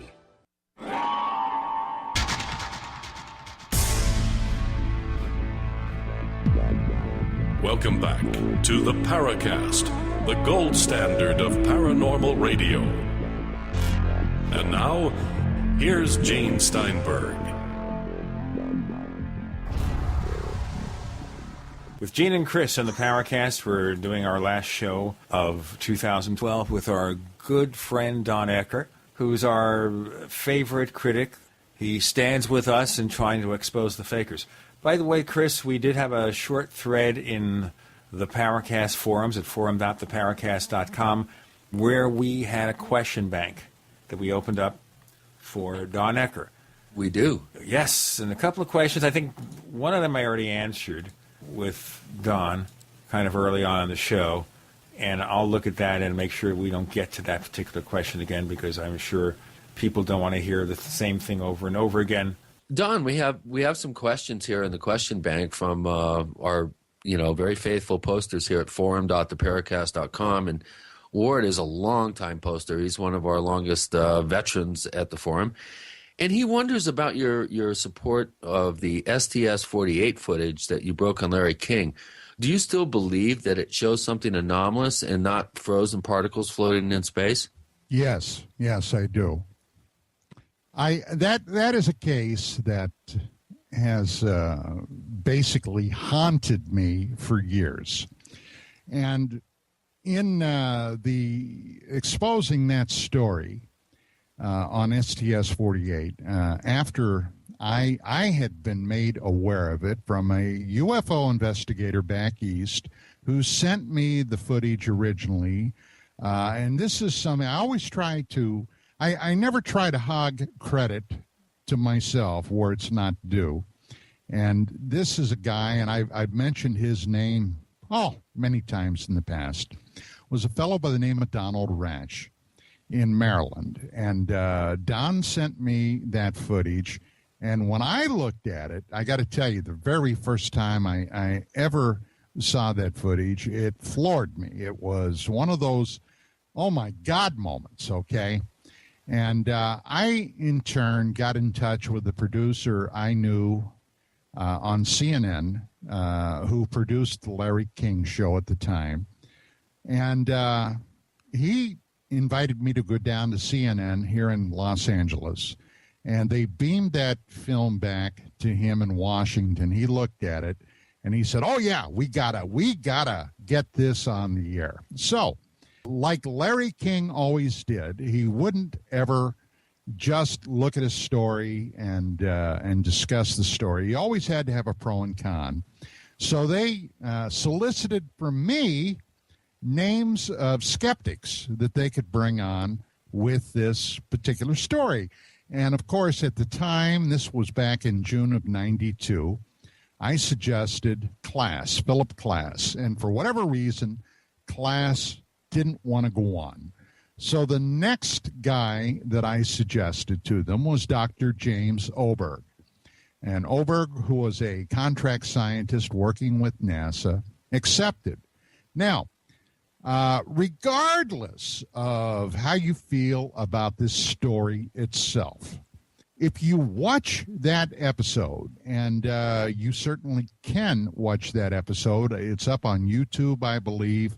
As a matter of fact, I have a copy of it. You will notice that during the time that Oberg and I are commenting on this, very often Oberg, when I would point something out about this footage, would not address my points, but he attacked me, which is one of the things that, is a skeptical meme, and that is, if you can't attack the information, attack the person presenting it. And this, in my view, is a classic case in point of an episode on Larry King that should have made worldwide news, because what it's showing in that footage, which incidentally was all NASA footage, it was not from, Joe Schmo down in Peoria, Illinois, shooting it with his Handycam. This was actual footage from NASA. Shows an unknown object that is flying above the limb of the earth while they were above New Zealand and Australia. And something happened which suggested that some type of weapon was fired at this. This object then made violent, evasive maneuvers to get out of the way of whatever it was that was fired at them. And, it was one of the most stunning pieces of footage that I ever saw, period, in all the years that I was involved in active UFO research. And the whole thing about it being frozen particles. Now, this is something that I've mentioned again in the past that never seems to stick. But when this case first broke, that's what NASA was claiming the audience was viewing, was frozen ice particles from a wastewater dump. The fact of the matter was the water dump had not happened yet, okay? And when the shuttle moved, the camera also should have moved. That was one of the items that Jim Oberg was pointing out on this broadcast, that what you were actually seeing was the thruster jets maneuvering the shuttle about. That's what that brilliant flash of light was that precedes what I said was a weapons firing. Had that have been true, then the entire picture would have changed angle because the camera was bolted to the shuttle. And the fact of the matter is, the shuttle, what you were viewing, never moved until later. So, this is a case. Totally agree with you on that. That is one of the most startling pieces of footage that I've ever seen that is, in my mind, irrefutable. I have really scrutinized that section of footage many times, and I think, Don, you're absolutely correct. That could be smoking gun evidence of it just opens up a huge can of worms about, what sort of facility do we have down there? What kind of weaponry do we have? And what are the capabilities of these craft? I mean, that thing, it took off. Once it did its, evasive maneuver, man, it was gone. And it appeared to leave faster than the than the actual weapon was able to chase it. Exactly. Yeah. So here's another one that I think is a really good question. This comes from one of our newest additions to the forum at theparacast.com, Aldo Poe. And I know this is a tough question, Don, but I get asked it all the time, but I'd be interested to hear your response. Over the years, of all the different investigations you've done, which one sticks out to you as being truly disturbing? Is this STS-48 footage one of them, or are there others? Well, yeah, of course. STS has always been disturbing. But when I first entered the field, Chris and Gene, I was known primarily for my investigation into mutilation research. Now, the fact of the matter was, back in 81, 82, I had been lead investigator on a couple of cattle mutilations. And that, of course, was always disturbing, even before I realized that there might be a connection to the UFO phenomenon. Okay, this was years before my involvement in UFO research. Now, when I began to initially do some armchair research, when I got my first computer system, and now we're talking about 1987, I was friends with a guy who at the time was the state director for the Mutual UFO Network in the state of Idaho, a guy by the name of Don Mason. And we were becoming pretty good friends. And I was talking to him one day. We were talking about cattle mutilation. And I'll tell you what, let's hear the answer to what you guys were talking about in a moment. We have Don Ecker with Gene and Chris. You're in the Paracast.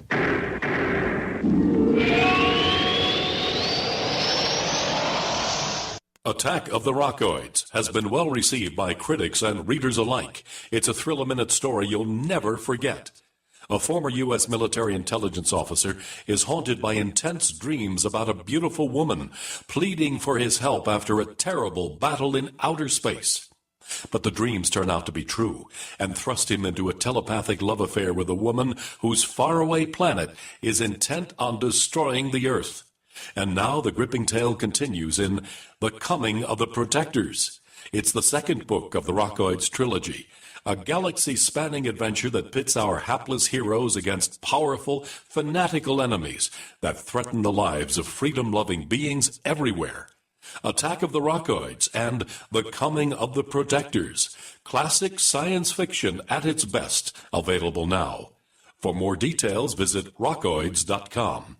That's ROCKOIDS.com. On the average, Americans work between 45 to 50 years, hoping to build up enough wealth to retire and live out their golden years. Unfortunately, with taxation, the rising cost of food, energy, housing, and medical, many retirees are forced to live below the poverty line. Is this a flaw of free enterprise, or is our monetary unit we call the Federal Reserve Note forcing us into perpetual debt, ensuring inflation and higher taxes? These questions and more can be answered by reading G. Edward Griffin's book, The Creature from Jekyll Island. Congressman Ron Paul states it's what every American needs to know about central bank power. A gripping adventure into the secret world of international banking cartel. Hi, this is Ted Anderson. I will give a silver dollar from the early 1900s to anyone who purchases this book. Call 1-800-686-2237 and order a copy today. It's critical that the public be made aware of the system. Call and order your copy today at 1-800-686-2237. That's 1-800-686-2237. What's better than Mountain House freeze-dried food? Buckets of Mountain House freeze-dried food. Now the freeze-dried guy introduces convenient, easy-to-store Mountain House survival buckets filled with our top-selling items. Each item is sealed in a Mylar-type pouch, and each pouch is neatly packed in clear buckets so you can easily see the contents inside. These Mountain House survival buckets come with well over a 25-year shelf life and are perfect for emergency preparedness, camping, backpacking, or at-home use. Go to freezedryguy.com, click on freeze-dried foods, and choose our 12-month, 6-month, 3-month, 1-month, or 7-day Mountain House survival bucket with 32 generous servings starting at just $69.95. And all orders to the lower 48 ship free. Call 866-404-3663 or go to freezedryguy.com. That's 866-404-3663 or go to freezedryguy.com. 100% veteran owned. The Freeze Dry Guy. Utopia Silver understands that mainstream medicine and the rising cost of healthcare can financially destroy any family. We simply cannot afford to get sick. The only option is to stay healthy. Americans are learning that ill health is not caused by a deficiency of drugs. It's usually the result of a deficiency of minerals, vitamins, proper nutrition, and exercise. UtopiaSilver.com offers colloidal silver and healing protocols for vaccine and radiation poisoning, arthritis, insomnia, and more. If you're sick of unconstitutional government mandates, then stand up now and say no. The time is growing short to put this evil genie back in its bottle. Join Utopia Silver in promoting good health and fighting for our God-given health care rights. Visit utopiasilver.com, UTOPIA silver.com, or call 888-213-4338. That's 888-213-4338. We'd like to hear from you. If you have a comment or question about the Paracast, send it to news@theparacast.com. That's news@theparacast.com. And don't forget to visit our famous Paracast community forums at forum.theparacast.com. With Gene and Chris on the Paracast, we have Don Ecker with our year-ender show. So much to talk about, your questions and our questions. Don was talking about a conversation with a fellow researcher on cattle mutilations. Please. And this guy, who was the state director for MUFON in the state of Idaho, told me about a case that he had just come across through a law enforcement official that had taken place in outside of Jerome, Idaho. Now, before I proceed describing this, I got to tell you that it's an extremely troubling and often very concealed part of the UFO phenomenon. And I ended up banging my head for 3 years against basically what was, among other things, official government denial. I know I put myself on a number of radar screens in not only law enforcement, but also with the feds with this. Oh, you too, huh? Yeah. But basically, it involved a human being that was mutilated just like a cow. Now, I got to tell you, initially I was not sure I believed this. And then I talked to this police officer, and I had just medically retired from my department. And it piqued my curiosity, to say the least. So I decided, well, this will give me something to chew on. Boy, the hubris that I demonstrated then was breathtaking in hindsight. But I don't know about the chew on metaphor, though. That's a little disturbing, Don. Yeah, we got to watch what you're eating, my friend. Well, I decided to dive into this and see where it led me.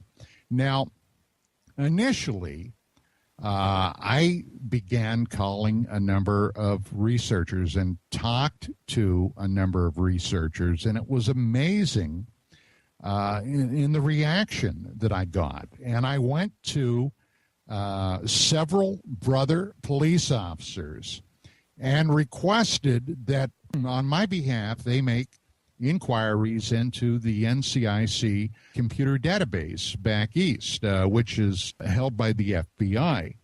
And basically what I requested was a search going back 20 years, and I specified the criteria of human victims and that were unsolved homicides or suspected homicides that basically demonstrated that these people had been mutilated just like a cow. And which that guy that I had mentioned initially outside of Jerome, Idaho, when they found him, he was mutilated like that. So I knew that there was at least one case. And my friends, after I made the request, and they were incidentally with 3 different law enforcement departments, okay? 3 totally different law enforcement departments. And every one was shut down. Of course, after the first request went in, I'm sure flags were raised, but they were shut down almost immediately. And a couple of these guys who were incidentally detectives got back to me and basically chewed on me and said, "What the hell are you trying to get me involved in here?" You know, I ended up getting my backside chewed off by my supervisor because apparently somebody called them up and raised Cain with them because of this inquiry. I knew then that there was undoubtedly, at least as far as I was concerned, a cover-up with this question of human mutilation. At least indication that it may be above and beyond a single case. Yeah, my God, yeah. Well, you see, I talked to a number of people. I talked to William Moore. Okay, we all will remember William Moore of MJ-12. I talked to John Keel about this, and incidentally, Keel put me on to a couple of cases that he was aware of. Now, this one was spooky, but it took place in Mexico, very close to the Texas border, where a severed body fell out of the sky onto a highway. Okay, and of course there was traffic on the highway, and according to what Keel told me, driver stopped, jumped out, looked up, didn't see anything, but here was this body that fell out of the sky. I was aware of some bodies that had been mutilated that were back in New York State. Surprisingly, at the morgue. The bodies were mutilated at the morgue. You know, what do you do with this information? Well, how about the case or cases where the bodies actually indicated the victims that died from drowning in salt water, if I remember correctly? Well, there was one case where a cow had been discovered in the ocean, under the sea, and I forget now because, boy, this has been a long time ago, but apparently this cow had been mutilated, but it was discovered in open water. So, and yeah, well, of course it would have been salt water, so how in the world did it get out there is anybody's guess. But when I'm asked about question, now this is not to suggest that these necessarily have a firm UFO involvement. I'm not suggesting that. But it is... Good. I'm glad we had that disclaimer because if you hadn't made it, I would have brought it up. Oh yeah. So I've never maintained that there's any UFO involvement to it. But whatever involvement there is with it, it has always troubled me greatly. And I got to tell you, initially, the first couple of years that I was involved in this research, I had moments where I got pretty paranoid about this. Now, one day, unsolicited, I had a telephone call from a guy who was a DEA investigator that was at the time in Florida. Okay, it was Drug Enforcement Agency. Now, apparently, somewhere along the line, this guy had read the initial report that I had put together. He told me, he said, when after he identified himself, and I was about 98% sure this guy wasn't blowing me a line of smoke. He said, when I read your report initially, he said, I thought you were full of it. So I decided to do some of my own research to find out if you were just putting the public on or what. And he said, I got to tell you, pal, he said, the bottom line is, if I were you, I would stay strictly away from this. He said, because you could get yourself in a world of hurt. And I said, well, what are you talking about? He said, well, the fact of the matter is, from what I can determine, the lid is nailed deeply down on this. And he said, whatever is behind this doesn't want this information out there for the public. I'll tell you what, we're going to be out there if we don't do this break. We have Don Ecker joining Gene and Chris. You're in the Paracast.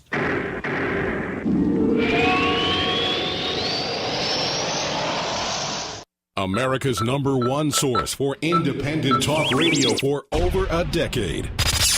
We are the GCN Radio Network. Graphic Converter is the image manipulation tool for the rest of us. It does not use any database. You get full control of all your files. Want to view the images of a folder? Drag it into Graphic Converter, and a powerful browser opens up to show your image files. You could use it for slideshows. You could use it to import images from digital cameras or from scanners. Need to do some image editing? You can do that too in Graphic Converter. Also print catalogs. Convert from so many formats I can't even list them. Download now to see if Graphic Converter is good for you, like 1.5 million other users. Guess what? You could save money when you buy Graphic Converter. Use the coupon code Night Owl. Use the coupon code Night Owl to get a special price for Graphic Converter. Go to lemkesoft.com. That's LEMKEsoft.com. Lemkesoft.com. LEMKEsoft.com. What do you do when your propane runs out and you don't have a large amount of wood for cooking? That's when you need a Grover rocket stove from StockStorage.com. The Grover rocket stove starts easily with any combustible material like junk mail, small twigs, leaves, weeds, or dry sagebrush. Then just add a small amount of kindling wood and you'll be cooking entire meals in minutes. Grover rocket stoves are made right here in the USA and are built to last a lifetime using heavy-duty thick-gauge steel and are painted with high-temp paint to withstand heat. Go to StockStorage.com and see 3 great Grover rocket stoves, stainless steel, heavy duty, or our original Grover rocket stove for only $135 and get free shipping to the lower 48.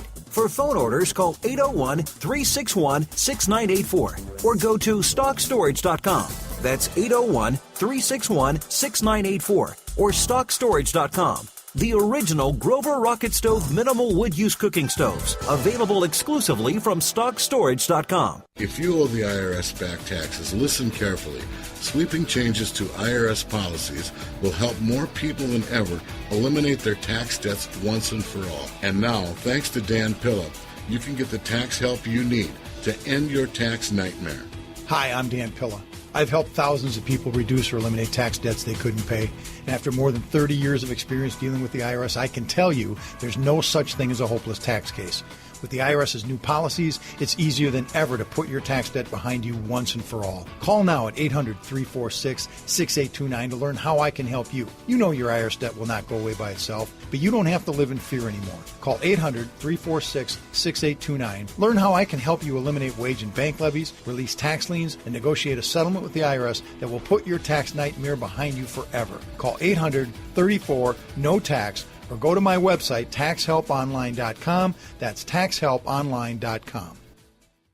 Weakened by GMOs, stressed out about money, and blasted by the electric environment. Hi, I'm Pastor Jenny, and that was the state I was in back in 2010. Then I learned about RNA drops. I learned that 97% of my DNA that scientists have called junk is actually packed with millions of gene switches that play a critical role in controlling how my cells, organs, and other tissues behave. I learned I don't have to put up with disease, decay, or decline like I'd been conditioned to believe. I began taking RNA drops, a 100% natural formula designed to turn on those switches and provide me with amazing health and joy. Learn more about RNA drops and order a free sample today. Visit rnafreesample.com. That's rnafreesample.com or call toll-free 888-577-3703. Pay only shipping and handling for a free 30-day supply of RNA drops. Get the information you need and the health you want at rnafreesample.com.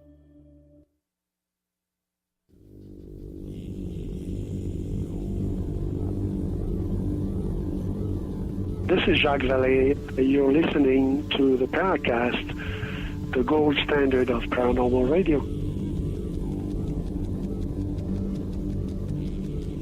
Now, maybe it's Chris is cold, but he's sounding more and more tricksterish. I don't know. We have Don Ecker joining us in conversation. You want to continue, Don? Yeah, so basically, to answer that Paracast user's question, the whole question about mutilation, primarily human mutilation, has always been the one case that has troubled me the most. Yeah, you and me both. Having been in the trenches in this particular kind of corner of the investigative realm, a very dark corner, I might add. Again, to echo what you mentioned before, Don, this is a very difficult... I mean, you're an ex-law enforcement official, and for you to be stonewalled and to be warned off and stuff, I mean, that, to me, speaks volumes. I mean, I've had a couple of hints of possible human mutilation cases over the years, and stonewalling, that doesn't even begin to describe what I had to go through. And I'll tell you, on a couple of these cases, I really, really dug. I called in favors. I did everything I could to get to the bottom of some rumors that I had heard. Although off the record, people would say, yeah, something happened, but I can't talk about it. You're on the right track. Maybe if you ask somebody else that you haven't mentioned to me. I mean, they wouldn't even tell me where to go to dig deeper. They just say that I had been digging deep enough, but hadn't quite asked the right person the right question. I mean, when you start getting that kind of runaround from law enforcement officials and people that really come across genuinely frightened. Well, there was one incident during this investigation that I was conducting that I would be remiss if I did not mention it. I've always had the highest respect for UFO investigator and former police lieutenant Larry Fawcett. Now, Larry Fawcett, along with Barry Greenwood, basically wrote the definitive book on military involvement with UFOs and especially missile silo incursions. Okay, and this book has been republished. I lost contact with Larry a number of years ago, although I had interviewed Larry in the past on my old radio show. Now, where he is today, I'm not sure. But Larry and I were discussing this human mutilation thing at one of the UFO conferences where we were both at back in the 90s. And I asked him, I said, Larry, I said, look, you're still a law enforcement official, because he had not yet retired then. And I said, do you think I'm all wet with this, or do you think there's anything to it? And he said, well, Don, he said, look, he said, I'm going to tell you something, he said, that happened to me. He said, take it for what it's worth. But during my investigation into these UFO missile silo incursions up in Montana, he said, I was up there at a law enforcement briefing with this sheriff, and he named the sheriff, and I forget now what the guy's name was. Keith Wolverton. Thank you. Thank you. Thank you. Yes, that's exactly who it was. He said, the sheriff told me, he said we were in his office, and he had this map up on his wall. And he said there were all these pins stuck in this map, different colors. And he said, I was looking at it, and he said the sheriff, Wolverton, told me, well, this color represents where there was a mutilated cow found, and this colored pin designates something else. It might have been like people reported a UFO landing. These pins show where they overflew, the military bases. And Larry said, as I was looking at this map, he said, Don, he said, I saw one pin, only one, that was, I think he said, pink. And he said, I pointed that out to Keith, and I said, ouch, what's that? And he said, the sheriff looked at him, looked at the pin, and he said, well, he said, Larry, that's where we found a human being that was mutilated, but we don't talk about that. And either did NIDS when they did an examination of cattle mutilations in Montana in the mid-'70s. That case was not brought up. Exactly. So, my friends, was I on the right track? Well, maybe. Was I glad to get the hell out of that research? Definitely, because it ended up being totally futile and got me nowhere, and it just frustrated me for over 3 years. And if you believe some of the people that I've talked to since then, maybe it was a good thing I got out of that, because there was always the hint that under the right circumstances, you could put yourself in physical jeopardy. Now, of course, if you watch a TV show like Criminal Minds, you think that some kind of perfectly human actor is involved in doing this sort of thing and in manipulating and mutilating humans. Not necessarily, Gene. We have to look at the forensic evidence to determine whether a human perpetrator could be responsible. That's the question I'm raising. Sure, that's the question I'm raising. Some of these cattle cases, at least in my humble amateur estimation, could not have been perpetrated even with the aid of exotic human high technology, are just physically impossible. So I think, Don, you raise a very good point. This is a very serious subject that, and in light of the question, a very disturbing subject, that there's not many people willing to dive into this particular very kind of black-colored pool of I don't know what to call it, but this is help me here, Gene, Don, somebody. Well, yeah, but this is the CSI culture. We have TV shows where people look at this stuff and they take it in stride. This is something that we were very, very interested in back in the day when Vicki and I were still doing UFO Magazine. Now, well, we're talking about thousands of pounds of physical evidence here in the case of cattle. Yeah. So, we're talking about, real potential scientific bombshells that could be produced by analyzing and publicizing the results of the analytical process for these cases. Well, we often connected with military R&D people. And, for example, one of the things about cattle mutilations primarily, and at the time this was being touted, the cookie-cutter effect in areas that had been like the rectum of a cow that had been cored out. You'll remember Linda Howe talking about that, and other people. The surgical precision that eyeballs were removed from the skull, and those type of things, the sexual organs removed. Yeah, that's all equivocal, though. The cookie-cutter incision, very rare. The exanguation of fluids and blood from carcasses. What I'm saying, Chris, we were trying to find out if it was feasible or possible that a human agency was conducting some of these. We discovered, and we reported on it in UFO Magazine, the fact that at that time there was a new medical device that had just been released and was being tested by medics in the field, which was a handheld portable laser that battlefield medics could use to cauterize wounds and what have you. Right, but not cut through it's not by accident that we use cowhide to, put on soles of shoes, for instance, for millennia, for generations. A handheld lasing device you can't duplicate the precision of cookie cutter incisions through cowhide with a handheld device. There's just no way. We're doing forensic analysis here of cow mutilations, and this information is, frightening to some. And it's starting to sound like the CSI TV shows, but it's information we have to continue to present. We have Don Ecker for one more segment with Gene and Chris. You're in the Paracast.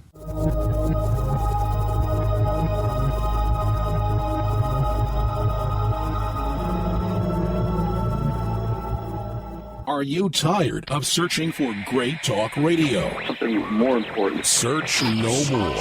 We are the GCN Radio Network. If you want to get your website online and you need reliable service, first-class service at the lowest possible price, there's only one place to go. Well, DreamHost has a special promotion with our show where they'll offer you unlimited disk space, unlimited bandwidth, one-click web apps such as WordPress, 24/7 support. You can save over $55. You want to know how? Go to dreamhost.com/radio, dreamhost.com/radio. Whether it's personal mail, whether it's business email, you want reliable, dependable delivery, freedom from spam, freedom from viruses. Well, Polaris Mail offers professional email hosting services for your personal or small business use. Each account uses 25 gigabytes of storage, an easy-to-use webmail interface, and full mobile sync. Sign up today for a 30-day free trial at polarismail.com, polarismail.com.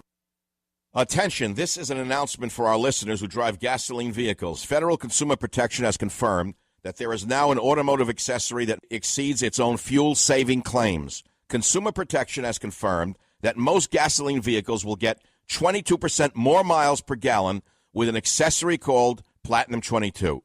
To find out if Platinum 22 will give your vehicle 22% more miles per gallon, you should call 1-800-LESS-GAS. You heard me correctly, 1-800-LESS-GAS. You heard me. Federal Consumer Protection has confirmed that the Platinum 22 accessory will deliver 22% more miles per gallon to most gasoline vehicles. You should pick up the phone and call 1-800-LESS-GAS to find out if it will help your vehicle. That's 1-800-LESS-GAS. 1-800-LESS-GAS. 22% more miles per gallon. 1-800-LESS-GAS.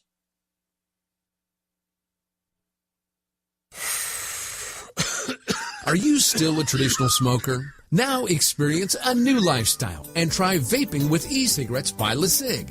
Imagine no ashes, stains, nasty smell, or coughing and hacking. With LeSig e-cigarettes' revolutionary microelectronic technology, rechargeable battery, and unique replaceable cartridge, you'll get all the benefits and satisfaction of smoking without the hazards. Choose your taste from a wide variety of our new American-made vape-free e-liquids at LeSig.com. And LeSig smokes the competition by serving thousands of worldwide customers with real people customer service, fast, free, same-day shipping, and a 30-day warranty and satisfaction guarantee. So are you ready for a new vaping lifestyle? Then call 870-518-4307. That's 870-518-4307. Or visit LeSig.com, spelled LECIG.com. LeSig e-cigarettes for today's modern smoker.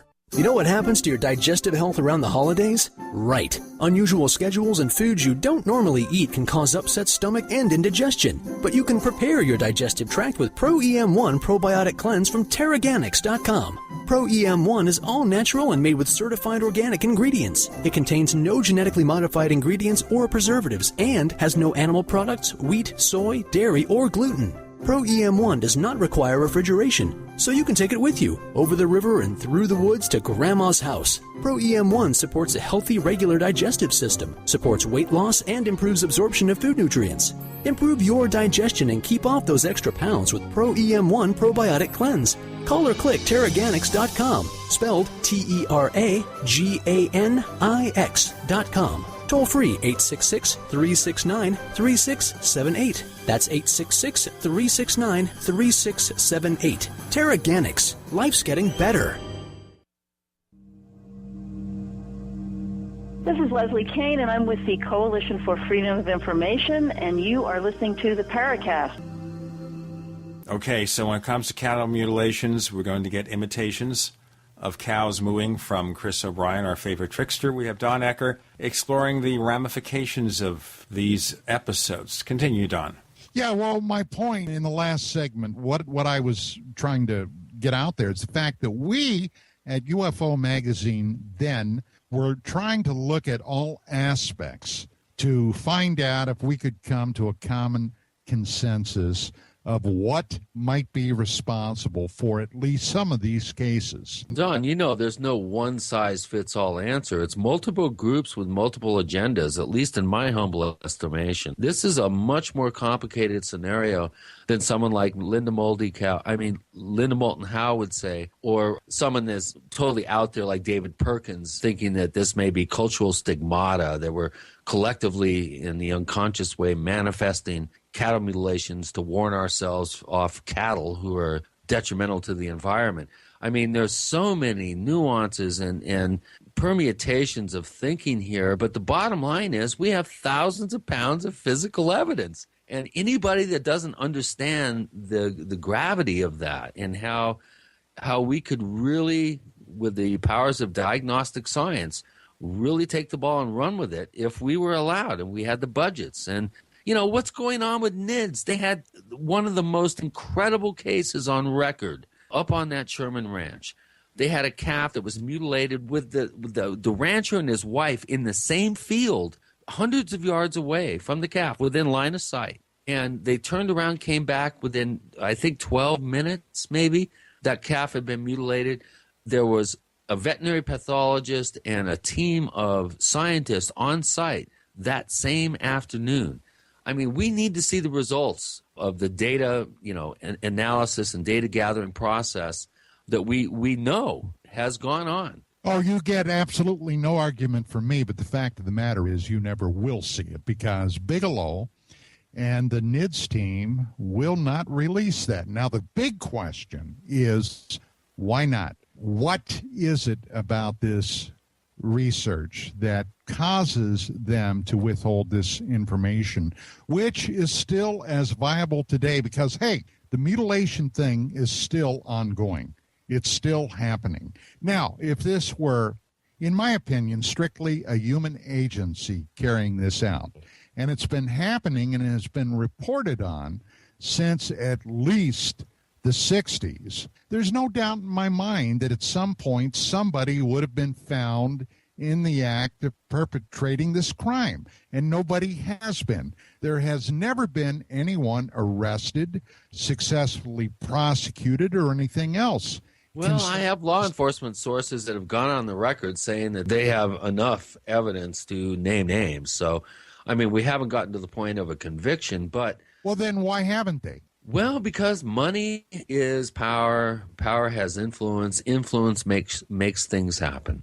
Well, okay, but the fact still remains no one has been arrested or prosecuted successfully for this crime. It's still happening? Yep. I made a bet with Gary Massey, who was a longtime mutilation investigator, back in 1993, I think, or 94, that by the end of the decade, we would have somebody at least charged with a cattle mutilation by the end of the decade. And I think it was just before New Year's, 1999, I bought a Lone Star, a case of Lone Star beer and paid off my losing bet. I think if you made that bet with anything in the paranormal field, even UFOs, if you think something's going to be solved or understood, you'll lose that bet. No, not solved or understood. Just a single person being charged. Sure. It has never a resolution, never. It has not happened. So we're still left with an ongoing mystery. It's a mystery that is not often talked about these days. And actually, if you get down to the bottom of it, what is being talked about these days? this Mayan apocalypse, which was supposed to have happened a little over a week or so ago, it's another big fizzle. We always hear that, Val. This is part and parcel of how things work. We hear about these end-of-the-world scenarios, and they never work, or maybe we just went into another universe or another level of existence. That's the excuse. Yeah. Well, it's basically, more crapola unfortunately, from some very sloppy thinkers. So you're dealing with what people want to believe in many cases as opposed to what is. And that's always a danger in this field. We have about 4 minutes left. Is there time for a quick question, or should we move on? Oh, go for whatever you want to do. Chris? Well, Ward, again, one of our longest posters at forum.theparacast.com, he said, I've been listening to you for years, Don, and to me, your most groundbreaking interview is the Vito Sakari interview on UFOs Tonight in the 1990s. Could you describe the impact this interview had upon you? And you only have 3 minutes left to do it. Sorry. Well, okay. Vito Sakari was a petrochemical engineer that I interviewed in November of 1995, and it was in regards to actually my research in lunar phenomena. And Sakari had one of the most amazing stories, and quite a bit of it was later verified. But the absolutely unbelievable odyssey that NASA put him and another guy through back in the late 1970s when they went down to Houston to basically see some of our publicly available lunar photographs. And the 3 weeks of absolute hell that they went through, including being threatened under national security laws, I mean, it was unbelievable. But the bottom line was that they somehow persevered. And the fact was, when they finally got in to see some of these lunar photographs, and they found out about them originally from George Leonard's book, Somebody Else is on the Moon, that was written back in the mid-'70s. Leonard was a scientist, was a science writer, had some friends in NASA that put him onto these photographs just as the Apollo project was shutting down, which showed or seemed to show that at some point in the past, and perhaps even today, there was an ongoing lunar presence on the moon, primarily the far side of the moon, but evidence of it going around that body in space, that somebody has been up there for a long time. Now, what does this basically mean? It means that if any of these UFO sightings over the years are real, if people have been seeing these things literally for thousands of years, does it make sense that these so-called visitors would be coming here from their point of origin every time they showed up? Or would it make more sense that they had bases throughout our solar system, including the moon, which basically has all the criteria to have an ongoing presence there if you have the technology to extract it? Everything from water, yes, there is frozen water on the moon, to other things that they would need to keep a facility or a colony ongoing. Would it make sense that they might be coming from a much closer point of origin than somewhere out in deep space? And the fact of the matter is, this is an aspect that NASA has basically gone out of their way to keep covered up for many, many, many years. Yeah. Don Ecker, tell our listeners where they can find more of your work. Well, a lot of it is up on the net, Gene, and of course, Dark Matters Radio. To hear the broadcast live, you can go to www.dqrm.com. That's a live feed. DMR runs Monday through Friday nights beginning at 10 p.m. Pacific time until midnight. All the archives are up there, and there's quite an extensive number of shows that incidentally are all freely available.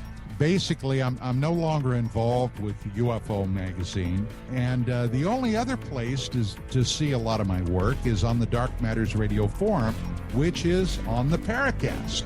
And special New Year's wish from us at the Paracast. Check us out. All our material at theparacast.com. From Chris and me to Don Ecker, thanks for joining us this week on the Paracast. Hey, thanks for being on, Don. Hey, my pleasure, guys.